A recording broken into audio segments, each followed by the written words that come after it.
तो जय हिंद सभी को। राम राम। कैसा गया सीडीएस का पेपर? आई होप बढ़िया गया होगा, है ना। CDS English, CDS GK, CDS maths, तीनों पेपर इस बार काफी सही थे, है ना। मैथ्स का थोड़ा लेंदी था, लेकिन सीडीएस इंग्लिश का एनालिसिस जो है ना। और उसके साथ साथ सीडीएस जीके का जो एनालिसिस है वो ऑलरेडी इंस्टाग्राम पे डाला जा चुका है। ठीक है, इंस्टाग्राम के साथ साथ अगर आप टेलीग्राम चैनल पे जाएंगे तो वहां पे भी आपको इनकी आंसर कीज मिल जाएंगी। ठीक है, सेट ए की आंसर की मैंने डाल दी है, बाकी सेट्स की आप अपने हिसाब से बना सकते हैं। थोड़े एफर्ट्स खुद भी मार लिया करो यार। मैं देख रहा हूँ कि बंदे कमेंट कर रहे हैं कि सर सेट बी की भी डाल दो, सेट सी की भी डाल दो। अरे यार, इतना तो कर सकते हो ना, है ना। सेट एक ही मिल जा रही है, उसके हिसाब से क्वेश्चंस ढूंढो और कर लो। हर चीज में इजी वे आउट मत ढूंढा करो, कोशिश किया करो कि भैया यार हो जाए, है ना। कर लूं, मैं ऐसे कर लूं, थोड़े एफर्ट्स लग जाए। क्वेश्चंस को दो तीन बार रीड कर लोगे तो कुछ बिगड़ नहीं जाएगा। ठीक है, ये जो मेरी बातें कड़वी लगती है ना, ये कड़वी जरूर है, लेकिन ये आपको बहुत ज्यादा हेल्प करने वाली है। ठीक है, तो आज हम डिस्कस करने जा रहे हैं सीडीएस 1 2025, जो कि कल हुआ था, यानी कि 13 अप्रैल को। उसका जीके का सेट ए का पूरा क्वेश्चन पेपर हम लोग डिस्कस करने जा रहे हैं। और जैसा कि मैंने आप लोगों को बताया कि इसकी आंसर की जो है वो ऑलरेडी टेलीग्राम और व्हाट्सएप पे डाली जा चुकी है। और भैया जिस टाइम तक आप ये वीडियो देख रहे होंगे तो उस टाइम तक तो मेरे ख्याल से शायद इंस्टाग्राम पे भी हमने ये आंसर की डाल दी होगी। आंसर की प्लस उसका एनालिसिस। एनालिसिस तो चलो मैं आपको अभी बताते ही जा रहा हूँ। ठीक है, और बाकी की जो चीजें हैं वो भी मैं आपको बताते ही जा रहा हूँ। तो चलो भाई, हम बाकी जो बातें हैं वो बाद में करेंगे कि आगे क्या है क्या नहीं है। एनालिसिस सबसे लास्ट में दूंगा, उससे पहले हम लोग क्वेश्चन पेपर का डिस्कशन करें। सबसे पहला क्वेश्चन हमारे सामने है। ये क्वेश्चन आपका है फिजिकल ज्योग्राफी का। ठीक है, सीस्मिक वेव से आ जाता है ये। Consider the following statement with reference to secondary waves S wave generated during an earthquake. ये हमने फिर ज्योग्राफी के पीवाईक्यू सेशन में भी क्वेश्चन किया था, और ये डायरेक्ट हमारे क्लास नोट से आ ही रहा है। ये जो क्लास नोट्स हैं डिफेंस उस्ताद के, ये ऑलरेडी आप लोगों को शेयर कर दिए गए थे एग्जाम से महीने भर पहले, 1.5 महीने पहले। तो डायरेक्ट आप जाइए उनमें से चेक कीजिए। ठीक है, यहाँ कुछ अल्टरेशन नहीं मिलेगा कि मैंने बाद में जोड़ दिए। तो इसमें एस वेव्स के बारे में पूछा जा रहा है, सेकेंडरी वेव्स के बारे में, कि they create troughs and crash in the material through which they pass. ठीक है, देखो हमने बोला था कि ट्रांसवर्स वेव्स या शेयर वेव्स या डिस्टॉर्शनल वेव्स होती है। Direction of particle motion perpendicular रहता है डायरेक्शन ऑफ वेव प्रोपगेशन के, और शेयर स्ट्रेस यहाँ पे प्राइमरी रिस्टोरिंग फोर्स होती है। ठीक है, और इसी की वजह से ये ट्रफ्स और क्रैश छोड़ देते हैं मटेरियल में जिसमें ये पास करते हैं, मतलब मटेरियल को डिस्टॉर्ट करके रख देते हैं। तो दोनों स्टेटमेंट देखोगे तो दोनों स्टेटमेंट के आंसर आपको यही मिल जाएंगे। They create troughs and crest in the material through which they passes, बिल्कुल सही। And the direction of vibrations of S waves is perpendicular to the wave direction in the vertical plane, ये भी बिल्कुल सही है। मतलब दोनों हमारे यहाँ पर सही होंगे।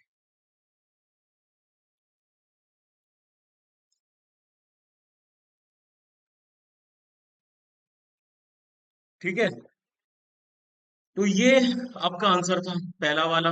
ये डायरेक्ट आपका, देखो मैं साथ में सेक्शन वाइज भी बताता जाऊंगा आपको कि कौन सा क्वेश्चन किस सब्जेक्ट को बिलोंग करता है, किस टॉपिक को बिलोंग करता है, ताकि फर्दर आप लोगों को हेल्प मिलती रहे। कई बार क्या होता है भैया, समझ में नहीं आता है कि भैया ये क्वेश्चन कहाँ से है, ये क्वेश्चन कहाँ से नहीं है। तो ये फिजिकल ज्योग्राफी का क्वेश्चन है, जो आपकी सीस्मिक वेव्स हैं इनमें आ जाता है ना। अब ये सीस्मिक वेव्स आपकी पढ़ाई जाती है किसमें? ये आपकी पढ़ाई जाती है इनडायरेक्ट सोर्सेज में। इनडायरेक्ट सोर्सेज, जिसके थ्रू हमें अर्थ के इंटीरियर के बारे में पता चलता है। डायरेक्ट और इनडायरेक्ट दो तरह के सोर्सेज होते हैं। ये सब मैंने ज्योग्राफी में कवर कर रखा है। नेक्स्ट आ जाते हैं, अगेन सेम चीज, फिजिकल ज्योग्राफी का ही क्वेश्चन है ना। और ये फिजिकल ज्योग्राफी का जो क्वेश्चन है वो है रॉक्स एंड मिनरल्स। रॉक्स और मिनरल्स में हमने कुछ मेजर मिनरल्स और उनके कैरेक्टरिस्टिक्स के बारे में पढ़ा था, है ना। तो this question is again from physical geography, और ये भी वर्ड टू वर्ड वैसे ही पूछ लिया गया है कि identify the mineral on the basis of the following characteristics relating to it. कि ये यूजुअली एक ग्रीनिश क्रिस्टल होता है, बिल्कुल होता है, देखो भैया सामने देख लो, है ना। और often found in basaltic rocks में पाया जाता है। मैग्नीशियम, आयरन और सिलिका मेजर एलिमेंट्स होते हैं ओलिवीन के, बिल्कुल होते हैं भैया, है ना। ये तीनों, इसके तीनों स्टेटमेंट बिल्कुल सही है। तो यहाँ पर हमारा आंसर आ जाएगा ओलिवीन।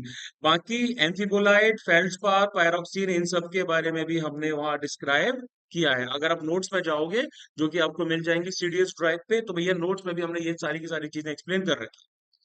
अब तीसरा क्वेश्चन आ जाते हैं, which of the following statements with reference to salt weathering is are correct. ये केमिकल वेदरिंग, मैकेनिकल वेदरिंग और बायोलॉजिकल वेदरिंग वाला चैप्टर से है ना। यानी कि फिजिकल ज्योग्राफी का पार्ट तो ये भी आ ही जाता है समवेयर अराउंड। इसको हम जियोमॉर्फोलॉजी में रखते हैं, ठीक है। इसको जियोमॉर्फोलॉजी में स्टडी किया जाता है। तो इसमें बोला जा रहा है कि salt crystallization is the most effective of all the salt weathering process. तो बिल्कुल वैसे के वैसा स्टेटमेंट आपका डायरेक्ट पूछ लिया गया, बस स्टेटमेंट डायरेक्ट उठा के रख दिया गया। पेपर बनाने वाने वाले की थोड़ी ज्यादा मेहनत नहीं की है। Salt crystal growth is more effective over sedimentary rocks as compare to igneous rock. अब यहाँ पर थोड़ा इम्प्लाइड मीनिंग है कि सॉल्ट क्रिस्टल ग्रोथ जो है इसमें चौक सबसे पहले टूटती है, उसके बाद लाइमस्टोन, सैंडस्टोन, शेल, ग्नाइस और ग्रेनाइट वगैरह वगैरह, है ना। आप सबको पता है कि ये सबकी सब सेडिमेंट्री रॉक्स होती हैं, तो ये स्टेटमेंट हमारा हो जाएगा सही। बोथ 1 and 2 आर करेक्ट, ठीक है। ये हो गया तीसरा क्वेश्चन।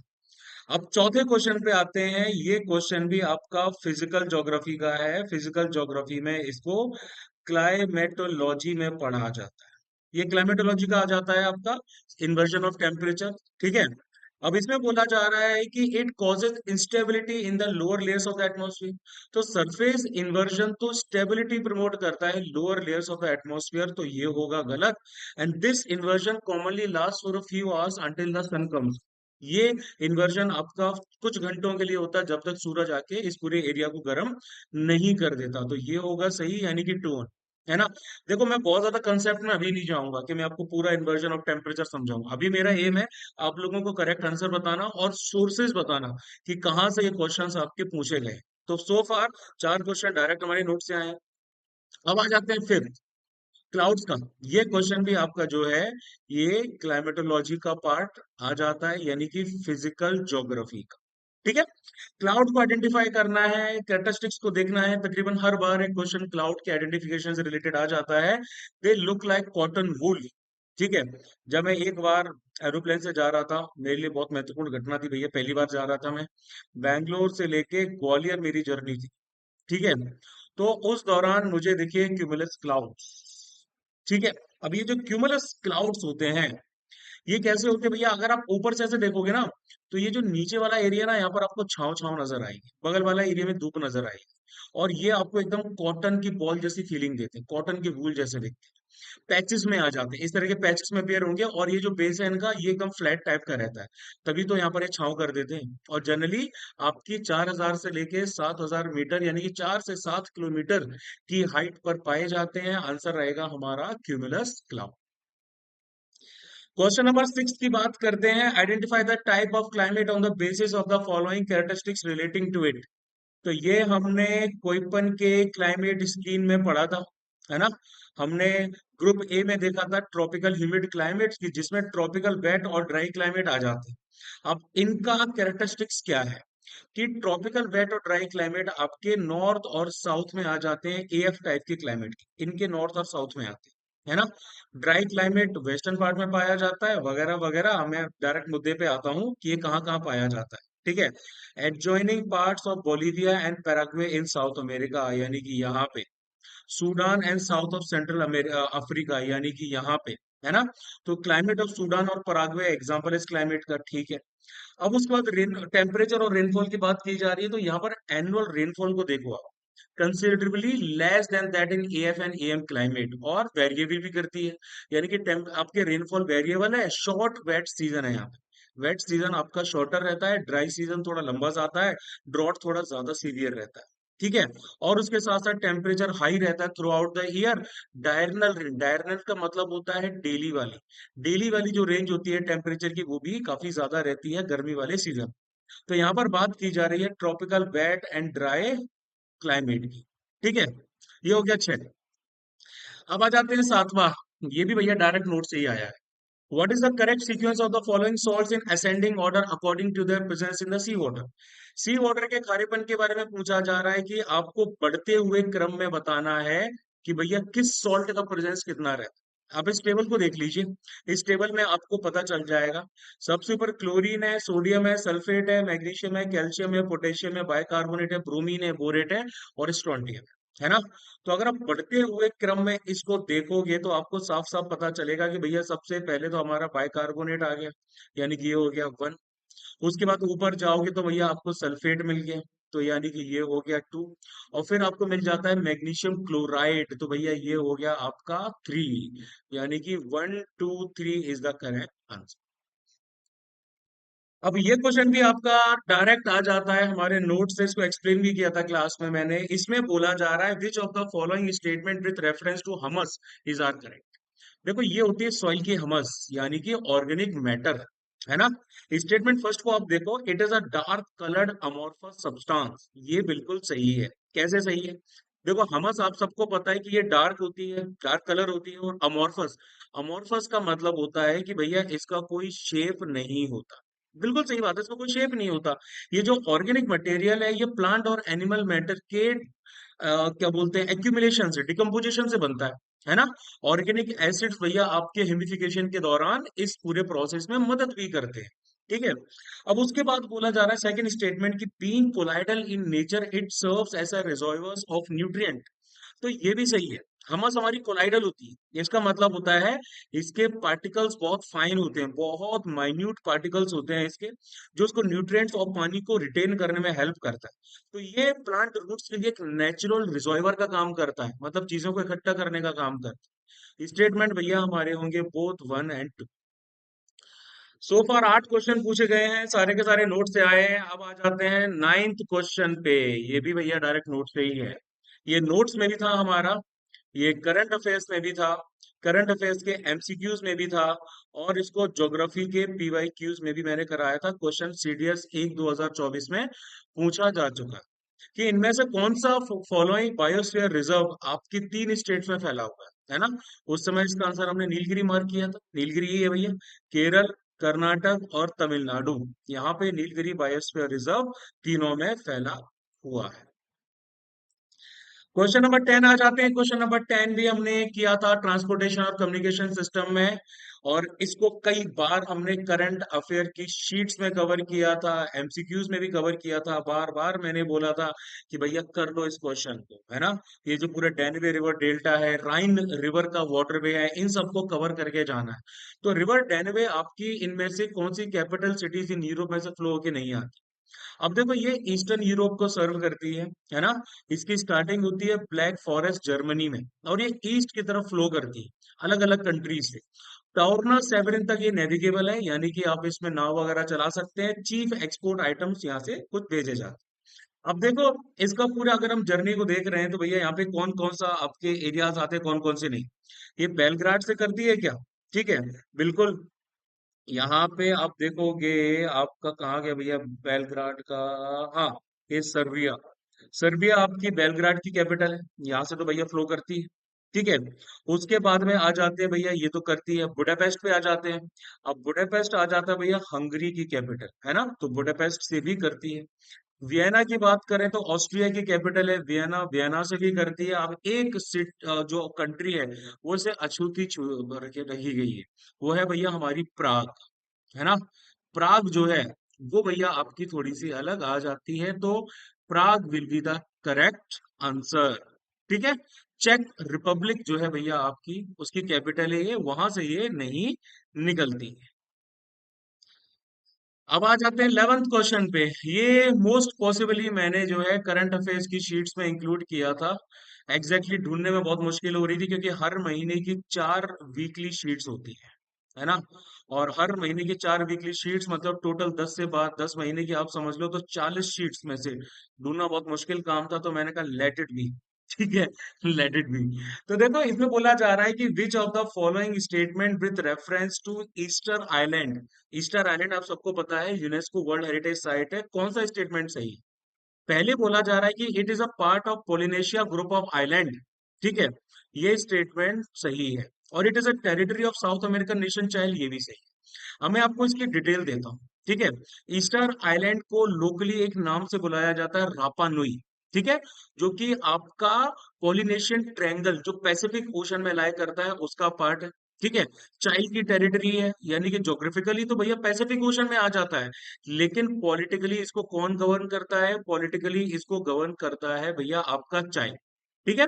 तो ये जो पूरा का पूरा आपका जो आइलैंड है, ये आइलैंड वॉल्केनिक भी है, वॉल्केनिक ओरिजिन वाला भैया ये आपका आइलैंड है, रापा नुई नाम से बुलाया जाता है। आर्कियोलॉजिकल साइट्स है तकरीबन इस तरह के 900 मोन्यूमेंटल स्टैच्यूज पाए जाते हैं, इनको कहा जाता है मोई। ठीक है, मोई नाम से बुलाया जाता है, जो 13 से लेकर शायद 16 सेंचुरी के दौरान बनाए गए थे। तो ये ह्यूमन फिगर्स हैं, काफी बड़े इनके सिर जो है दिखाई देते हैं। और ये जिस पेडेस्टल पे खड़े रहते हैं उस पेडेस्टल को कहा जाता है अहुस। ठीक है, अहुस कहा जाता है। अब यहाँ पे अहू टोंगा रिकी जो है, ये सबसे बड़ा मोई इन पूरे क्या बोलते हैं मोईस में पाया जाता है। ठीक है, चलो। तो तकरीबन 11 क्वेश्चंस जो हैं वो अभी तक हमारे डायरेक्ट आए हैं। ये क्वेश्चन शायद मैंने नहीं कराया, ऑनेस्टली मुझे याद नहीं पड़ता कि ये क्वेश्चन मैंने कराया हो या मैंने करंट अफेयर्स में कवर किया हो। अगर किसी को मिल जाए तो भैया बता देना, मैं क्रेडिट ले लूंगा। लेकिन जहां तक मुझे याद है शायद नहीं, क्योंकि मुझे हर करंट अफेयर याद रहते हैं जो मैंने इंक्लूड किए हैं। तो which one of the following is the home to the endangered mountain gorillas in Africa? अब देखो, mountain gorillas critically endangered species आ जाते हैं, दो मेन एरियाज में पाए जाते हैं। ठीक है, ईस्ट सेंट्रल अफ्रीका में। एक तो भैया एरिया आपका विरुंगा माउंटेन्स का है, ये वाला जो आपको दिख रहा है। ठीक है, और ये जो विरुंगा माउंटेन्स का इलाका है ये आ जाता है आपका डेमोक्रेटिक रिपब्लिक ऑफ कॉन्गो की विसिनिटी में। यहाँ पर आप देखेंगे रवांडा भी है और यहाँ पे युगांडा भी है ना, इनके ट्राई जंक्शन पे आ जाता है। और उसके बाद में दूसरा इलाका है, उसको कहा जाता है बिंडी। ठीक है, बिंडी इनपेनिट्रेबल नेशनल पार्क, जो कि युगांडा में लाई करता है। ठीक है, जो कि आपका क्या करता है, इसको फर्दर लिंक करता है सराम्बे नेशनल पार्क से। ठीक है, अब देखो ये जो विरुंगा माउंटेन्स है ये वॉल्केनिक रेंज है। ठीक है, ये एक वॉल्केनिक रेंज है आपकी। माउंटेन गोरिल्ला पॉपुलेशन यहाँ काफी पाई जाती है। इसके साथ साथ विरुंगा नेशनल पार्क भी इसी की विसिनिटी में आ जाता है। ठीक है, तो ये हो गया 12th आंसर, यानी कि अभी तक 11 में से आपका, अच्छा मैंने आपको वो बताने भूल दिया ना, कौन सी कैटेगरी के हैं, माय बैड। ये क्लाइमेटोलॉजी फिजिकल ज्योग्राफी का था, ये भी भैया हमारा क्लाइमेटोलॉजी का ही है, फिजिकल ज्योग्राफी का ही क्वेश्चन है।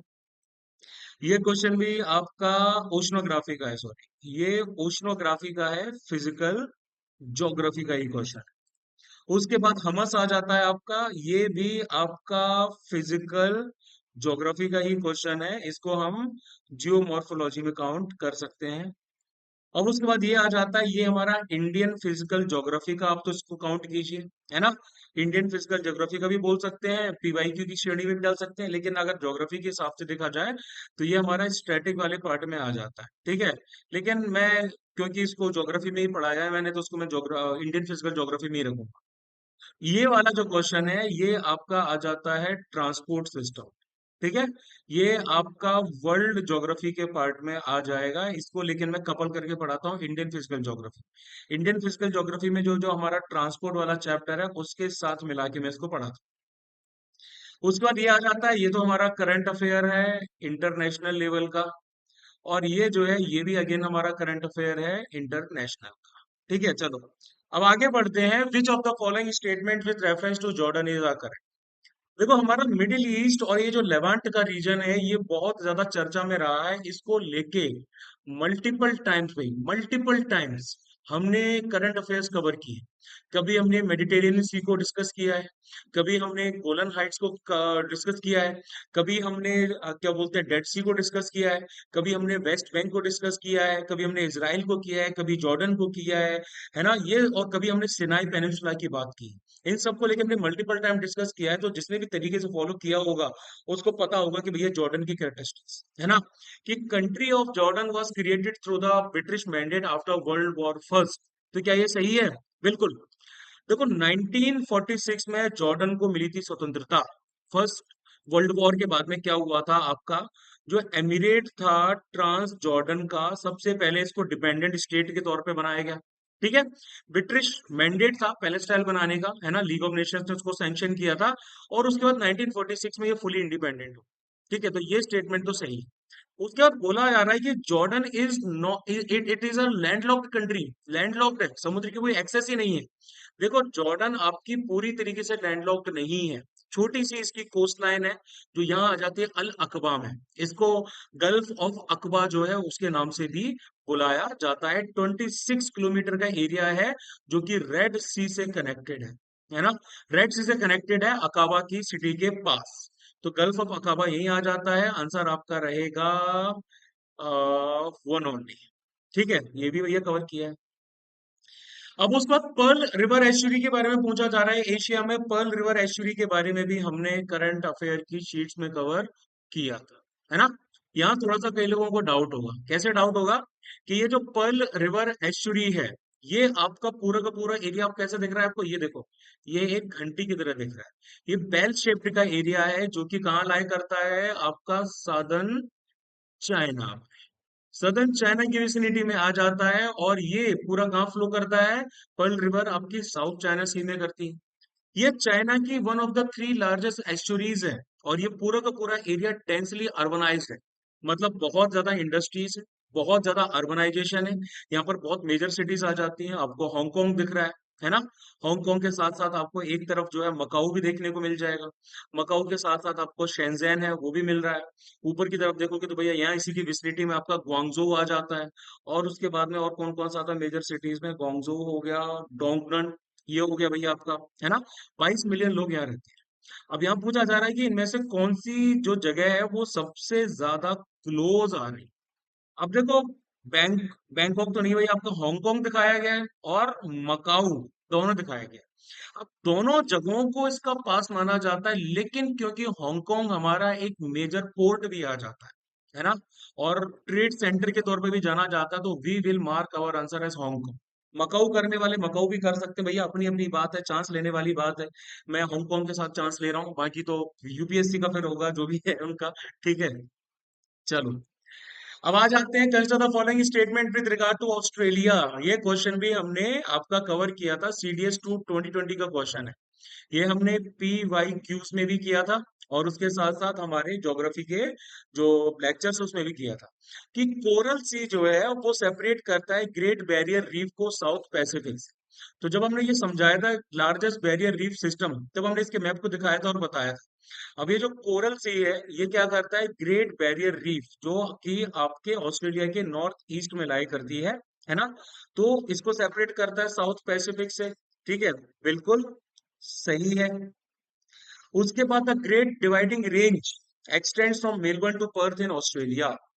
तो देखो, ये जो आपका पर्थ से लेके मेलबोर्न तक का जो एरिया है, ये ऑस्ट्रेलिया की ट्रांस कॉन्टिनेंटल रेलवे वाला है ना। ये वेस्ट से लेके ईस्ट तक रन करती है। और ये आपका ग्रेट डिवाइडिंग रेंज में नहीं आता। ग्रेट डिवाइडिंग रेंज तो आपकी ये वाला पार्ट है, ऑस्ट्रेलिया की ईस्टर्न कोस्ट लाइन वाला, है ना। ये एरिया है आपका जो कि ऊपर क्वींसलैंड से लेके नीचे यहाँ सिडनी तक ये डिवाइड करता है। ठीक है, तो इसमें स्टेटमेंट हमारा पहला वाला तो सही था, दूसरा वाला हो गया गलत, यानी कि वन ऑन। अब आगे बात करेंगे भैया हम।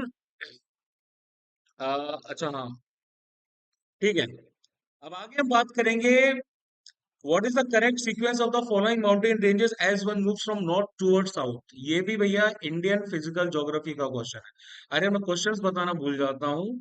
ये भैया आपका किसका था? हाँ, ये सीए इंटरनेशनल था।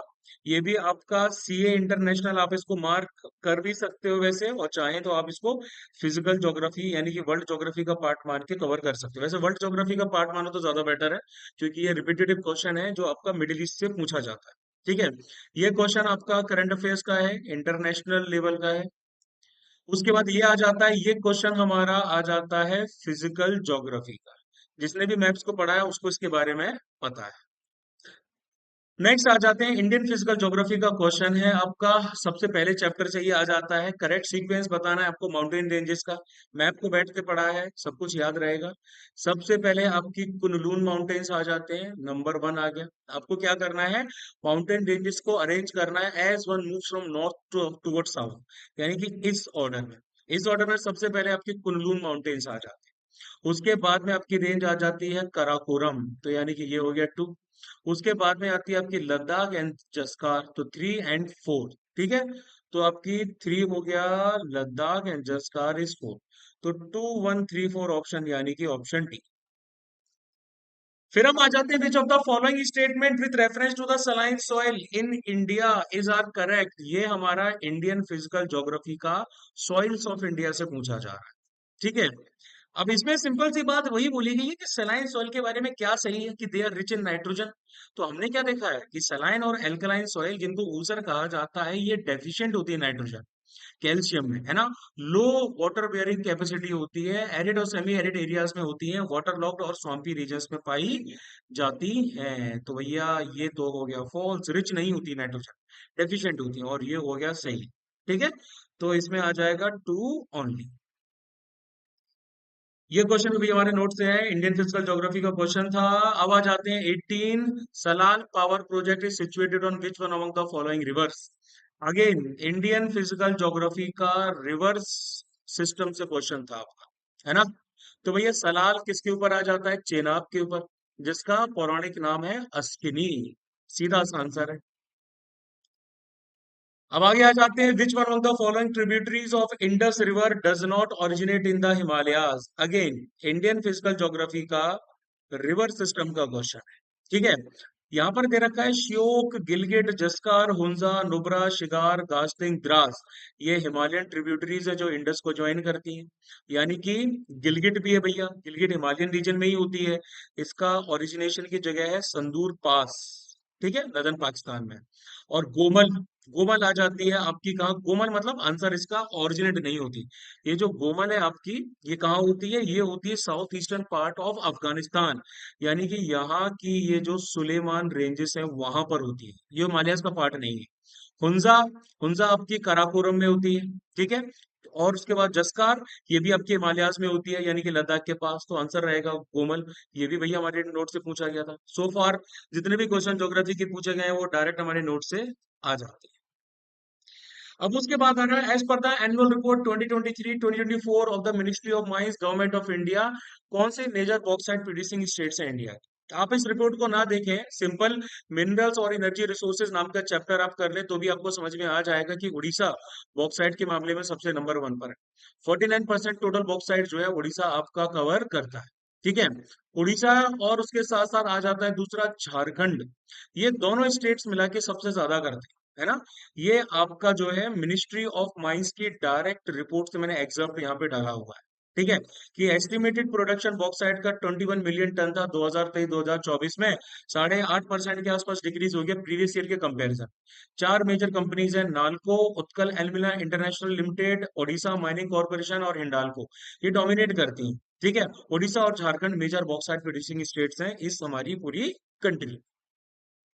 ये क्वेश्चन आपका, आप इसको करंट अफेयर में ले लीजिए, नेशनल वाली कैटेगरी में डाल सकते हैं। अब आ जाते हैं फिजिक्स के क्वेश्चंस पे। बहुत बेसिक बेसिक सिंपल से क्वेश्चन पूछे गए थे कि अगर आपकी इमेज इरेक्ट अपीयर होती है, कितना भी दूर आप खड़े रहो मिरर से, तो मिरर क्या होगा? देखो, प्लेन मिरर के बारे में पता है कि प्लेन मिरर में हमेशा आपको इरेक्ट इमेज मिलती है, same size of the object मिलती है, हमेशा इरेक्ट इमेज मिलेगी, वर्चुअल इमेज मिलेगी, same size as the object की मिलेगी, कितना भी डिस्टेंस बना रहे, है ना। तो भैया आपका प्लेन मिरर तो आंसर यहाँ पर है। उसके बाद अगर हम कॉनकेव मिरर की बात करते हैं, तो कॉनकेव मिरर इरेक्ट इमेजेस सिर्फ आपका क्या करता है, उस पर्टिकुलर केस में बनाता है जब ऑब्जेक्ट फोकल लेंथ के बहुत ज्यादा नजदीक होता है। ठीक है, और जैसे जैसे दूर जाते जाओगे इमेज हमारी इन्वर्टेड होती जाएगी। तो कॉनकेव तो नहीं है। कॉन्वेक्स की बात करेंगे तो कॉन्वेक्स के बारे में भी आपको पता है, ऑलवेज वर्चुअल और इरेक्ट इमेज बनाता है, डिमिनाइज्ड इमेजेस बनाता है ना, कितना भी फार आपका ऑब्जेक्ट हो। तो मतलब ये भी सही है। तो ऑब्वियस सी बात है, इधर प्लेन और कॉन्वेक्स दोनों ही इसके आंसर आ जाएंगे। Next, the rule that determines the direction of magnetic field produced around a straight conductor carrying current is। मैंने एग्जाम से जस्ट 2 दिन पहले, यानी कि आपका एग्जाम 13 को था, 11 तारीख की रात को फिजिक्स का ये वाला वीडियो अपलोड किया था मैंने, पीवाई की सॉल्यूशन का। इसमें सीडीएस 1 2021 में सिंपल सा क्वेश्चन पूछा गया था और हमने सही बात उस टाइम यही कही थी कि भैया ये जो राइट हैंड थंब रूल आपका होता है ना, ये राइट हैंड थंब रूल आपको बताता है मैग्नेटिक फील्ड की direction around a current carrying, straight conductor carrying current. इसके बारे में हमने आपको बताया था। ठीक है, तो 22 का हो जाएगा ए। ये क्वेश्चन आपका आ जाती ये क्वेश्चन तो आपका फिजिक्स से था, ठीक है। और ये क्वेश्चन भी आपका जो है ये फिजिक्स से था, ठीक है। ये ऑप्टिक्स का था। और ये वाला क्वेश्चन आपका इलेक्ट्रिसिटी और मैग्नेटिज्म वगैरह से आ जाता है। नेक्स्ट आ जाता है, अब ये मोशन का चैप्टर है आपका, मोशन का है। ये भी हमारा फिजिक्स का ही है कि एक मोटरसाइकिल की इनिशियल वेलोसिटी है 5 मीटर पर सेकेंड, ठीक है। और 3 सेकंड के बाद वेलोसिटी 7 मीटर पर सेकंड पहुंच गई, तो डिस्प्लेसमेंट कितना हुआ? तो देखो, इनिशियल वेलोसिटी 5 मीटर पर सेकंड, फाइनल वेलोसिटी यानी कि v 7 मीटर पर सेकंड। टाइम लगा है बंदे को 3 सेकंड का, ठीक है। पता नहीं क्यों उसने ब्रेक मारे, ठीक है। हमसे डिस्प्लेसमेंट पूछा जा रहा है, ठीक है। अब देखो, डिस्प्लेसमेंट के लिए सिंपल सा भैया आपका फॉर्मूला जाता है s equal to u plus v upon 2 × t. इसको मैंने मॉडिफाइड कर दिया है ना। तो भैया एस यानी कि डिस्प्लेसमेंट 5 + 7/2, और इंटू हो जाएगा भैया आपका 3। तो 7×5 = 12/2 इंटू 3, दो छक्के भैया 12 हो गए, और 6×3 = 18, यानी कि 18 मीटर जो है वो हमारा आंसर आ चुका है। बहुत बेसिक है, ठीक है। ये क्वेश्चन भी आपका फिजिक्स का ही था, मोशन का, स्पीड डिस्टेंस का है। आगे आ जाते हैं पावर का। The minimum power required to lift a mass of 50 kg to up to a vertical distance of 8 metre in 10 second is. देखो, पावर के बारे में मैंने आपको ऑलरेडी बता चुका है ना। अब हम देख लेते हैं, सबसे पहले मास है हमारा 50 kg। हाइट यानी कि एच आपको दे रखी है 8 मीटर, ठीक है। टाइम यानी कि टी हमें दे रखा है 10 सेकंड का। और gravity acceleration due to gravity की वैल्यू 10 मीटर पर सेकंड स्क्वायर लेने को बोल दिया गया। तो देखो, वर्क का फॉर्मूला होता है mgh, है ना। mgh यानी कि 50 × 10 × 8, ठीक है। तो 50 × 10 यानी कि हुए 500, इंटू 8, 8×5 = 40, यानी कि 4000 जूल्स। यही तो यूनिट होती है ना वर्क की, है ना। तो ये हो गया। अब उसका पावर में कैलकुलेट करनी है, तो पावर तो हो जाता है वर्क अपॉन टाइम, ठीक है। तो P equal to work upon time, यानी कि 10 आ गया, 10 सेकेंड। इसको क्रॉस किया तो आया 400। आंसर आएगा आपका जूल पर सेकेंड या फिर वॉट। 400 वॉट भैया, ये आ गया आपका आंसर। अब आगे बात करेंगे। अच्छा हाँ, ये मैंने आपको बता ही दिया था, ये भैया हमारा वर्क और पावर का क्वेश्चन है, जो कि आपका फिजिक्स का ही है, ठीक है। नेक्स्ट आ जाते हैं, which one among the following statement is not correct. Mass और वेट का क्वेश्चन है, ग्रेविटेशनल वाले चैप्टर से ही है, फिजिक्स का क्वेश्चन आ जाता है। कौन सा स्टेटमेंट सही नहीं है? सारी बॉडीज यूनिवर्स में अट्रैक्ट करती हैं एक दूसरे को ग्रेविटेशन फोर्स की वजह से, बिल्कुल सही है, ठीक है। Newton's law of gravitation follows from the Newton's law of motion, बिल्कुल सही है। The value of g acceleration due to gravity at the centre of the earth is 0, बिल्कुल सही है। Mass and weight are measured in different units, भैया not correct तो ये वाला है ना। क्या बोला गया है आपको यहाँ पर कि ऐसा units of weight is same as that of force. एक सेकंड, एक सेकंड, एक सेकंड, एक सेकंड, मैं कुछ गलत तो नहीं कर रहा? मैंने शायद गलत इसको पढ़ लिया है। Mass and weights are measured in different units।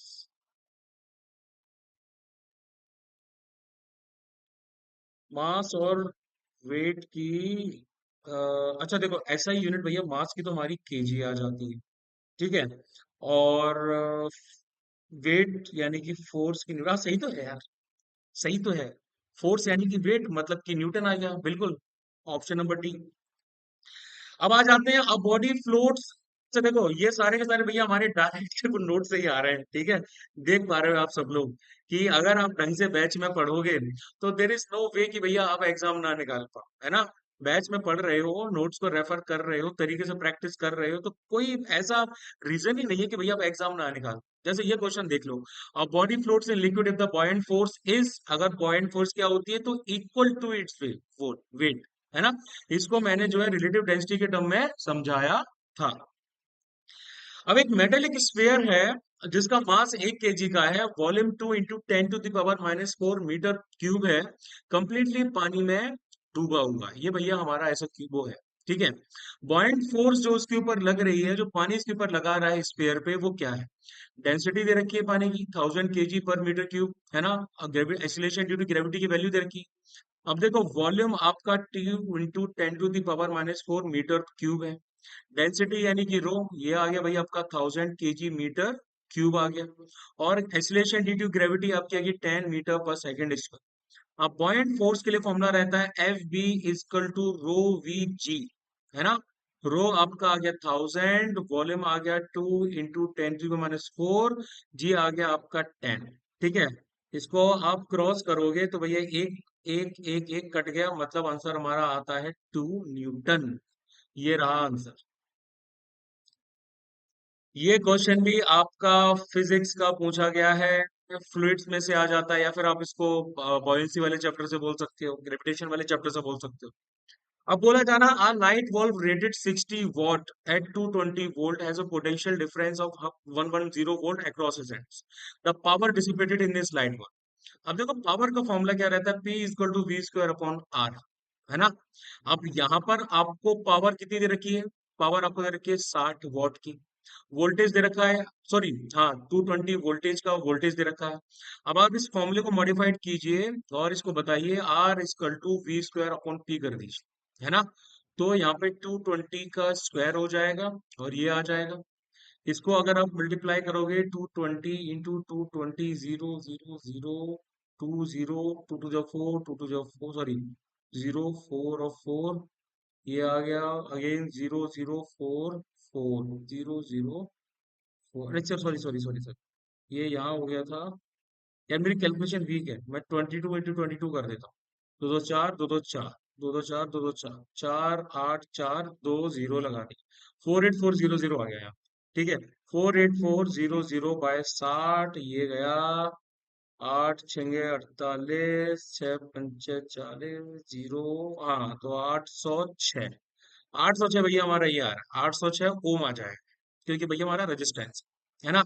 अब हमें 110 पे पावर डिसिपेट कितनी हुई है, तो same P equal to v square upon r का फॉर्मूला लगाया, 110 स्क्वायर हो गया, आर हमारा निकल ही गया था 806 के हिसाब से, भैया आप निकाल। ठीक है, अब अगेन 11 इंटू 11 1 1 1 1 1 2 1, तो 12100 डिवाइडेड बाय 10806, इसका करोगे आप तो आएगा 806, इतने में करोगे तो 1 आ जाएगा। समथिंग अराउंड आपके बचते हैं 400। ठीक है, 400, और एक और आ गया आपका 8 5 40। ठीक है, 15 what, 15 what will be the correct answer.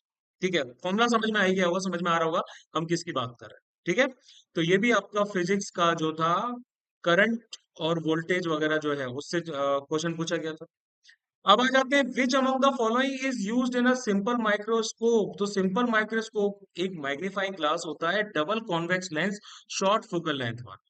Double double convex lens को क्या बोलते हैं, उसको हम बोलते हैं कन्वर्जिंग लेंस, क्योंकि ये लाइट को कन्वर्ज करता है एक पर्टिकुलर फोकल पॉइंट पे, तो आंसर होगा कन्वर्जिंग लेंस। ये भी फिजिक्स का क्वेश्चन है, ऑप्टिक्स से डायरेक्ट हमारे नोट से पूछा गया है। Now the force with which the earth attracts N object is called, तो ये हमने अभी थोड़ी देर पहले ही देखा था। The force of attraction of the earth due to gravitation force on an object is called as the weight of the object. Simple physics का क्वेश्चन है, ग्रेविटेशन से डायरेक्ट नोट से पूछा गया है। नाउ अब आ जाते हैं एंशियंट हिस्ट्री की तरफ। ये क्वेश्चन आपका एंशियंट हिस्ट्री का है, जैनिज्म से। Which of the following is one of the three gems, Triratna of Jainism. Triratna में क्या है, तो आप क्या आ जाता, सम्यक दर्शन, सम्यक ज्ञान और सम्यक चरित्र। यहाँ पर सम्यक दर्शन की बात हो रही है, right faith. Now which one among the following motifs does not appear on Harappan seals. अब देखो यहाँ पर भी सिंपल है, ये भी आपका एंशियंट का ही क्वेश्चन है, कौन सा मोटिव हड़प्पन की सील्स पे नहीं दिखाई देता। तो देखो 2000 के आसपास सील्स देखी गई हैं। National archaeological museum of Delhi में मैं गया हूँ, मैंने डायरेक्ट वहां देखी है, काफी बढ़िया दिखती है ये। ठीक है, इनमें आपको वन हॉर्न बुल देखने को मिलेगा, बफेलो देखने को मिलेगी, टाइगर है, राइनोसोरस है, गोट है, एलिफेंट है, लेकिन क्रोकोडाइल को यहाँ डिपिक्ट नहीं किया गया है। ये भी डायरेक्ट नोट से क्वेश्चन है। आगे, विच one of the following is the earliest text. देखो अर्लीस्ट टेक्स्ट की बात की जाती है ना। तो इसमें आपका पाणिनि की अष्टाध्यायी जो है, ये महाजनपद के इराकी है ना। यानी कि आप इसको 6th सेंचुरी BC की मान सकते हैं। ठीक है। उसके बाद में हम बात करते हैं सुश्रुत संहिता की। ये आपकी गुप्त पीरियड के दौरान आ जाती है ना। यानी कि ये भी आपकी समवेयर अराउंड 6 से लेके 3rd सेंचुरी के बीच की आ जाती है। उसके बाद में मनुस्मृति की बात की जा रही है, तो मनुस्मृति भी आपकी गुप्त एरा में ही आ जाती है। इसको हम नॉर्मली 2nd से लेके 3rd सेंचुरी सी तक मानते हैं। और ये जो नाट्य शास्त्र है आपका भारत का, इसको आपका 200 बीसी से लेके 200 सी तक माना जाता है। मतलब ये सबसे ज्यादा नया है। तो Ashtadhyayi will be the correct answer. ये भी एंशियंट हिस्ट्री का क्वेश्चन है। नेक्स्ट, अशोका के इंस्क्रिप्शन के बारे में पूछा जा रहा है। इसको हमने पी वाई क्यूज में भी किया है। इसको हमने क्या बोलते हैं, करंट अफेयर के एमसीक्यूज में भी किया है, जो आपकी मंथली शीट्स आती थी उसमें। बेसिक से पूछा जा रहा है कि इनमें से कौन सा स्टेटमेंट सही है। तो देखो, the major rock edict found in Kerala is in Sanskrit. अब देखो, अशोक के एडिक्ट जो हैं, जो शिलालेख हैं, वो रॉक, पत्थर के ऊपर आ रहे हैं, खंभों के ऊपर आ रहे हैं, गुफाओं में आ रहे हैं, अलग अलग जगह पाए जाते हैं। ठीक है। तो अशोक के जो मेजर रॉक एडिक्ट्स हैं, वो आपके संस्कृत में नहीं है, वो मोस्टली प्राकृत में दिखते हैं आप। ठीक है। प्राकृत में दिखते हैं। स्क्रिप्ट जो है वो इन पे ब्राह्मी यूज की गई है, संस्कृत यूज नहीं की गई है। तो ये हो जाएगा गलत। Minor rock addicts in Bihar in found in only in Pataliputra, तो भैया ये भी गलत है। सिर्फ पाटलिपुत्र में नहीं है, बहुत सारी जगहों पर ये फैले हुए हैं। ठीक है। उसके बाद Dhauli major rock edicts makes a mention of the Kalinga war. तो धौली एडिक्ट जो है, ये कलिंग वॉर के बाद के बारे में तो बताता है, लेकिन ये मेजर रॉक एडिक्ट के पार्ट में नहीं आता है, ये सेपरेट एडिक्ट्स में आता है। एक ही आंसर हमारा सही आता है। कलसी जो उत्तराखंड में है, ये नॉर्थ इंडिया की एकमात्र ऐसी साइट है जो कि मेजर रॉक एडिक्ट दिखाती है अशोक का, जहां पर वो मिला है। ठीक है। तो कलसी इन देहरादून। ये भी एंशियंट हिस्ट्री का क्वेश्चन है। उसके बाद विच of the following statements about the आजीविका इज नॉट करेक्ट, है ना। हमने आजीविका की बात की थी बिंदुसार के रिस्पेक्ट में। जैनिज्म और बुद्धिज्म में भी इसका मेंशन आया था। ये न्यक्ति डॉक्ट्रिन को फॉलो करते हैं, एब्सोल्यूट डिटर्मिनिज्म की, कि भैया कोई फ्री विल नहीं होती। मक्काली घोष ने इसकी स्थापना की थी। ठीक है। अब अगर आप इसके आंसर को देखेंगे, तो they did not practice discrimination on the basis of caste और क्लास। बिल्कुल सही है ये। They had a corporate organisation and canonical text. इनके ऑर्गेनाइज्ड मोनेस्टिक सिस्टम है, संघ सिस्टम अच्छा हुआ करता था। टेक्स्ट और डॉक्ट्रिन्स हुआ करते थे उनके। They practice severe asceticism, often eating very little food. ये बहुत घनघोर तपस्याएं करते थे, है ना। तो जैसा कि जैन पंथ में किया जाता है ना, कुछ कुछ वैसा इनका हुआ करता था। ये भी सही है। They formed an alliance with Jains against Buddhist. ऐसा कोई हिस्टोरिकल एविडेंस देखने को नहीं मिलता है कि उन्होंने कोई पर्टिकुलर आपका अलायंस बनाया हो बुद्धिज्म के अगेंस्ट में, है ना। ये आपका इनकरेक्ट इनकरेक्ट हो जाएगा। मतलब this will be the correct answer. अब उसके बाद ये क्वेश्चन, अच्छा ये क्वेश्चन तो हमारा एंशियंट हिस्ट्री से था, ये भी एंशियंट हिस्ट्री से है। अब एक क्वेश्चन आपका मेडिवल से आ रहा है। ठीक है। यहाँ पे क्या है कि कोणार्क का हॉर्स स्कल्पचर जो है 1250 का, ये आपका एक रिंग स्टिरअप दिखाता है। स्टिरअप क्या होता है, ये जिससे आप ये जो अपनी पैर इसमें डालते हो, है ना। तो ये स्टेटमेंट बिल्कुल सही है। A broad, probably wooden stirrup appears in Khajuraho sculptures, probably 10th century। ये भी बिल्कुल सही है। लेकिन मैं एक्सपेक्ट नहीं करता कि इनके आंसर आपको पता हो। लेकिन इसका जो आंसर है ये आपको पता होना चाहिए कि आयरन स्टिरप्स जो है वो दिल्ली सुल्तान की आर्मी में 13th सेंचुरी ऑनवर्ड स्टार्ट किए गए थे।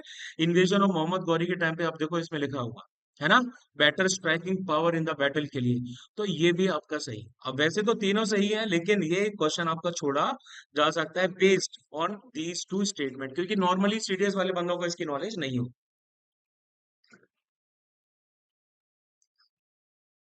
अब फिर से आ जाते हैं एंशियंट हिस्ट्री में। ठीक है। काफी जोर दिया गया था एंशियंट हिस्ट्री में इस बार। इन the Rig Vedic Samhita use of the terms Ishukrit and Ishukar refers to the maker of. तो ये भैया आपका यूज किया जाता है एरोस के टर्म, है ना। ऋग्वेद में इशुत का मतलब क्या रहता है, एरो मेकर। और इशुकर का मतलब रहता है कि भैया जो बंदा एरो बना रहा है, मतलब सिमिलर टर्म्स ही आ जाते हैं। इसमें रूट टर्म है आपका इशू, यानी कि इसका मतलब होता है तीर, एरो। ठीक है। तो ये आर्चरी के बारे में काफी कुछ बताता है। नेक्स्ट आ जाते हैं, which of one of the following does not refer to the bow and arrow as a weapon of war in ancient India. Ancient history का क्वेश्चन है। देखो भैया, श्रारंग ये भगवान विष्णु का धनुष है। ठीक है। उसके बाद आता है कोदंड। कोदंड, कोदंड तो आपको पता है, कोदंड नॉर्मली धनुष के लिए संस्कृत में वर्ड यूज किया जाता है, कई बार भगवान राम के धनुष के तौर पे इसको बोला जाता है। और उसके बाद आ जाता है आपका करमुक। ठीक है। करमुक जो है आपका, ये क्या बोलते हैं, ये नॉर्मल धनुष के लिए यूज किया जाता है, बो के लिए यूज किया जाता है। ठीक है। और कुंत जो है, कुंत का मतलब होता है भाला, स्पीयर, या फिर इसको लांस कहा जाता है। ये आपका बो और एरो के साथ यूज नहीं होता है, तो option B will be the correct answer. Ancient history का पार्ट था ये। अब नेक्स्ट आ जाते हैं भैया, ये तो हमने किया था, है ना। सीडीएस 2022 का क्वेश्चन है, मेडिवल इंडिया में ऑलरेडी हमने इसको किया था कि इनमें से मंजनिक या मुंजनिक किसको बोला जाता है। तो ये होता है आपका कैटापुल्ट। ये device for throwing stones, mangonel, sorry mangonel इसको कहा जाता है। नेक्स्ट आ जाते हैं in medieval India, question medieval history से ही है। The process of indigo extraction underwent great improvement as a result of. क्यों होता था? तो ये होता था जिप्सम के यूज की वजह से और लाइम मोटार्स के यूज की वजह से। इनर सरफेस जो इंडिगो वॉल्स के होते थे, वो वॉल्स के होते थे, उसको बनाया जाता था वाटर वाटर प्रूफिंग के लिए, है ना।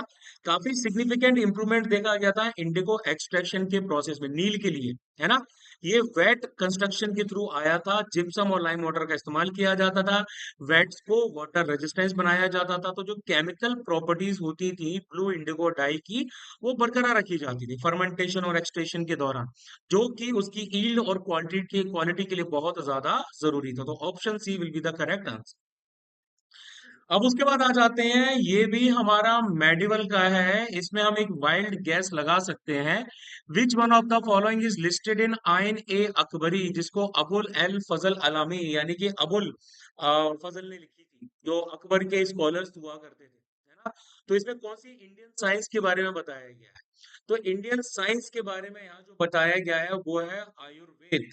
आयुर्वेद को बोला गया है कि भैया इसको सीखना है। तो अकबर के एडमिनिस्ट्रेशन में इस तरह का एक, मतलब कि ट्रेडिशनल इंडियन साइंसेस को बढ़ावा देने के लिए भी कुछ कुछ चीजें करी गई थी। ये क्वेश्चन मेडिबल का था। 42 पे आ जाते हैं, consider the following statements about the arms used by Europeans in warfare in India. ठीक है। The flint lock muskets could work even in wet weather. अब देखो, ये जो फ्लिंट लॉक मस्केट्स, जिनमें ऐसे करके आपकी बेयोनेट भी जुड़ी रहती थी, है ना, ये आपके मिस फायरिंग इनमें बहुत ज्यादा होती थी वेट कंडीशंस में, क्योंकि जो पाउडर यूज किया जाता था इग्निशन के लिए वो डैम्प हो जाता था। मॉइस्चर आपका फ्लिंट लॉक मैकेनिज्म के लिए बहुत ज्यादा घातक होता था, तो ये हो जाएगा गलत। अब उसके बाद addition of bayonet made musket a more effective and dangerous weapon in close combat. ये तो बिल्कुल सही है ना। अगर आप इसके आगे बेयोनेट लगा दोगे तो क्लोज कॉम्बैट में धावा बहुत अच्छे से हो जाएगा। लक्ष्य में हम सबने देखा है ना। तो स्टैबिंग कैपेबिलिटी बढ़ जाती है। उसके बाद rod iron cannon barrels were easy to move और मैन्योर, ये वाली। तो रॉड आयरन कैनन जो थी बहुत ज्यादा हैवी होती थी, सॉरी, ये गलत गलत है, इसके साथ में अलग है। ठीक है। वो आपकी बहुत ज्यादा हैवी हुआ करती थी, हम कैनन्स की बात कर रहे हैं, ट्रांसपोर्ट करना मुश्किल हुआ करता था। बाद में काफी ज्यादा आपके जो इंप्रूवमेंट किए गए हैं, उससे कैनन्स की डिजाइन ज्यादा मोबाइल बनी। इसको मैंने याद करेंगे आप लोग, मैंने मेडिवल हिस्ट्री में बैटल ऑफ पानीपत के कंटेक्स्ट में समझाया था कि भैया जंबूरक जो यूज किया जाती थी आपकी अब्दाली की सेना के द्वारा, और मराठाओं ने जो आपकी पुरानी तोपें यूज की थी, वो कितना ज्यादा डिफरेंस क्रिएट किया था, है ना। तो ये हो जाएगा गलत, यानी कि यहाँ पर ऑप्शन हमारा सिर्फ एक ही सही है, एक मतलब एक स्टेटमेंट सही है। ये भी आपका आ जाता है मॉडर्न, आप इसको हिस्ट्री से समझ सकते हैं, ये मॉडर्न हिस्ट्री का क्वेश्चन आ जाता है। ठीक है। मैं एक्सपेक्ट नहीं करूंगा कि आप इसको करके आए। Now which one of the following statements about the grammarian Katyayana is correct.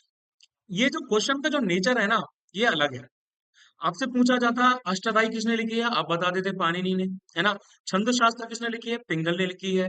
वर्तिकारा किसने लिखी है, अष्टाध्यायी के ऊपर कमेंट्री है, कात्यायन ने लिखी है। और महाभाष्य आपकी पतंजलि ने लिखी है।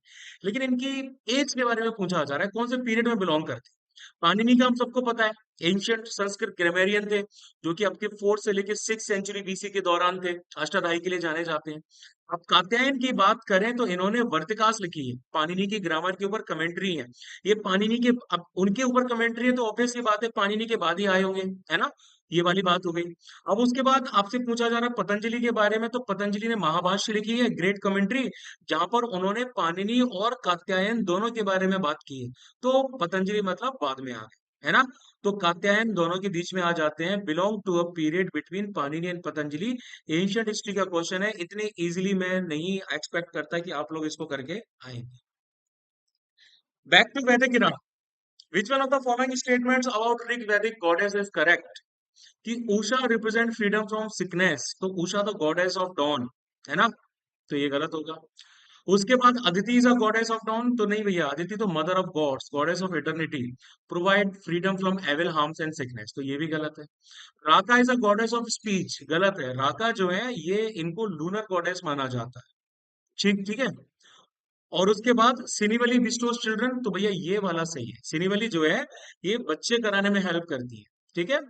तो इनको गॉडेस ऑफ मतलब बिस्टोज चिल्ड्रन बोला गया, तो option B will be the correct. ये आपका एंशियंट हिस्ट्री का क्वेश्चन। अब आ जाते हैं, which one of the following statements about the Buddhist goddess Hariti is correct? Hariti के बारे में क्या सही है? देखो, हरिति ओरिजिनली एक यक्षी हुआ करती थी।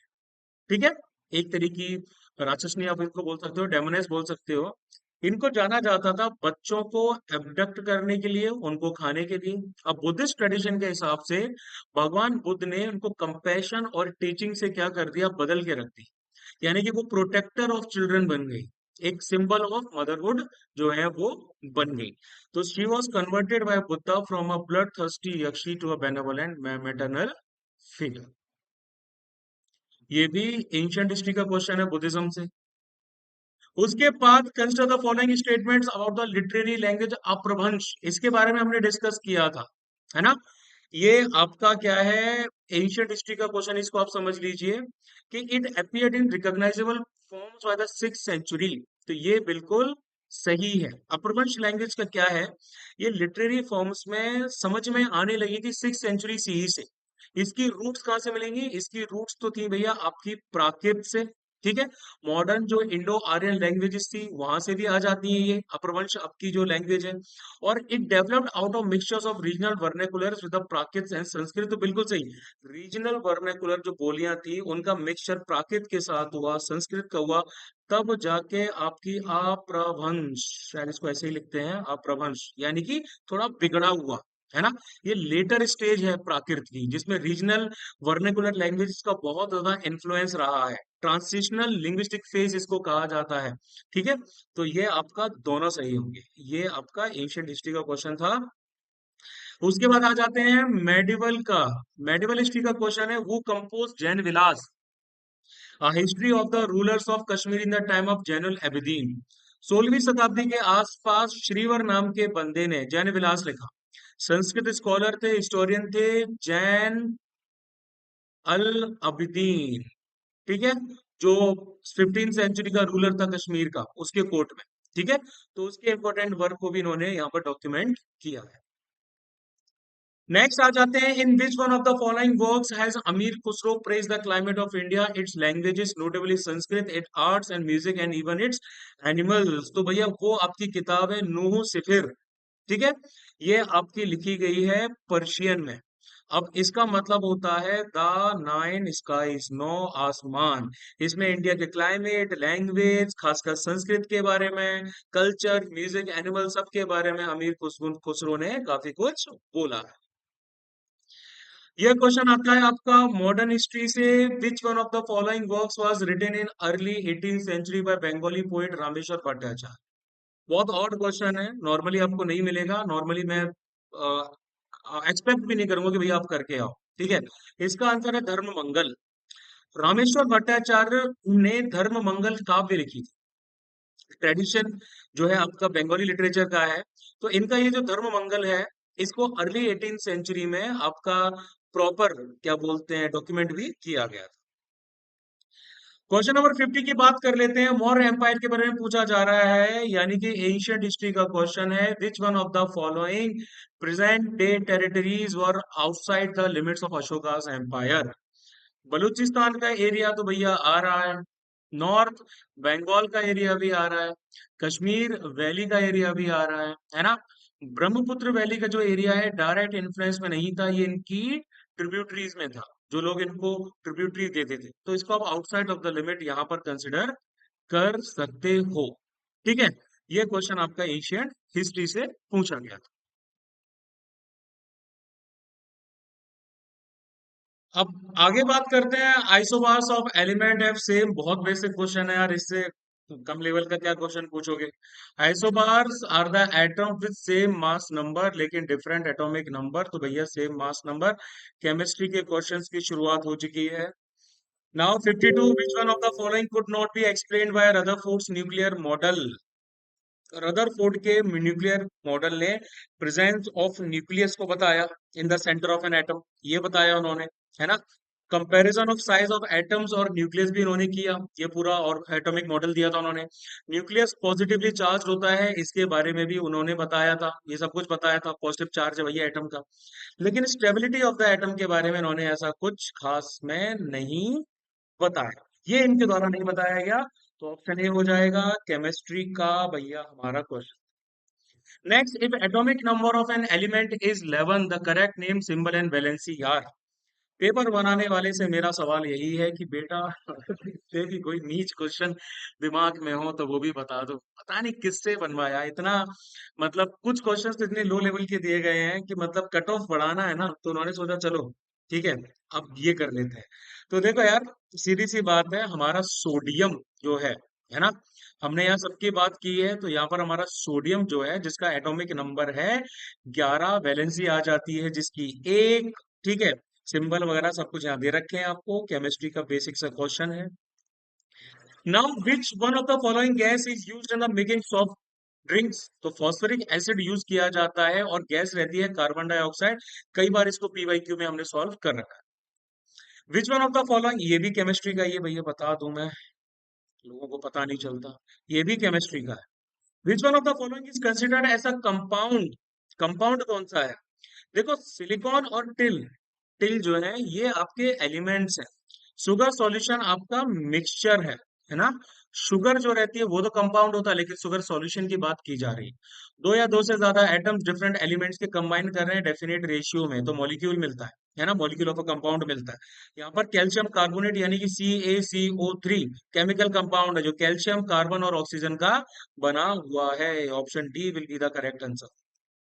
56 पे आ जाते हैं, दोबारा से रदरफोर्ड पे आ जाते हैं कि रदरफोर्ड का alpha particle scattering experiment gold foil पे जो था उससे किस चीज की डिस्कवरी हुई है। हाथों हाथ आपको क्वेश्चन दिए गए हैं। एटॉमिक न्यूक्लियस, वो पहले वेट और मास वाला, और अब ये आपका एटॉमिक न्यूक्लियस वाला, ये भी केमिस्ट्री का क्वेश्चन है, बहुत बेसिक सा है।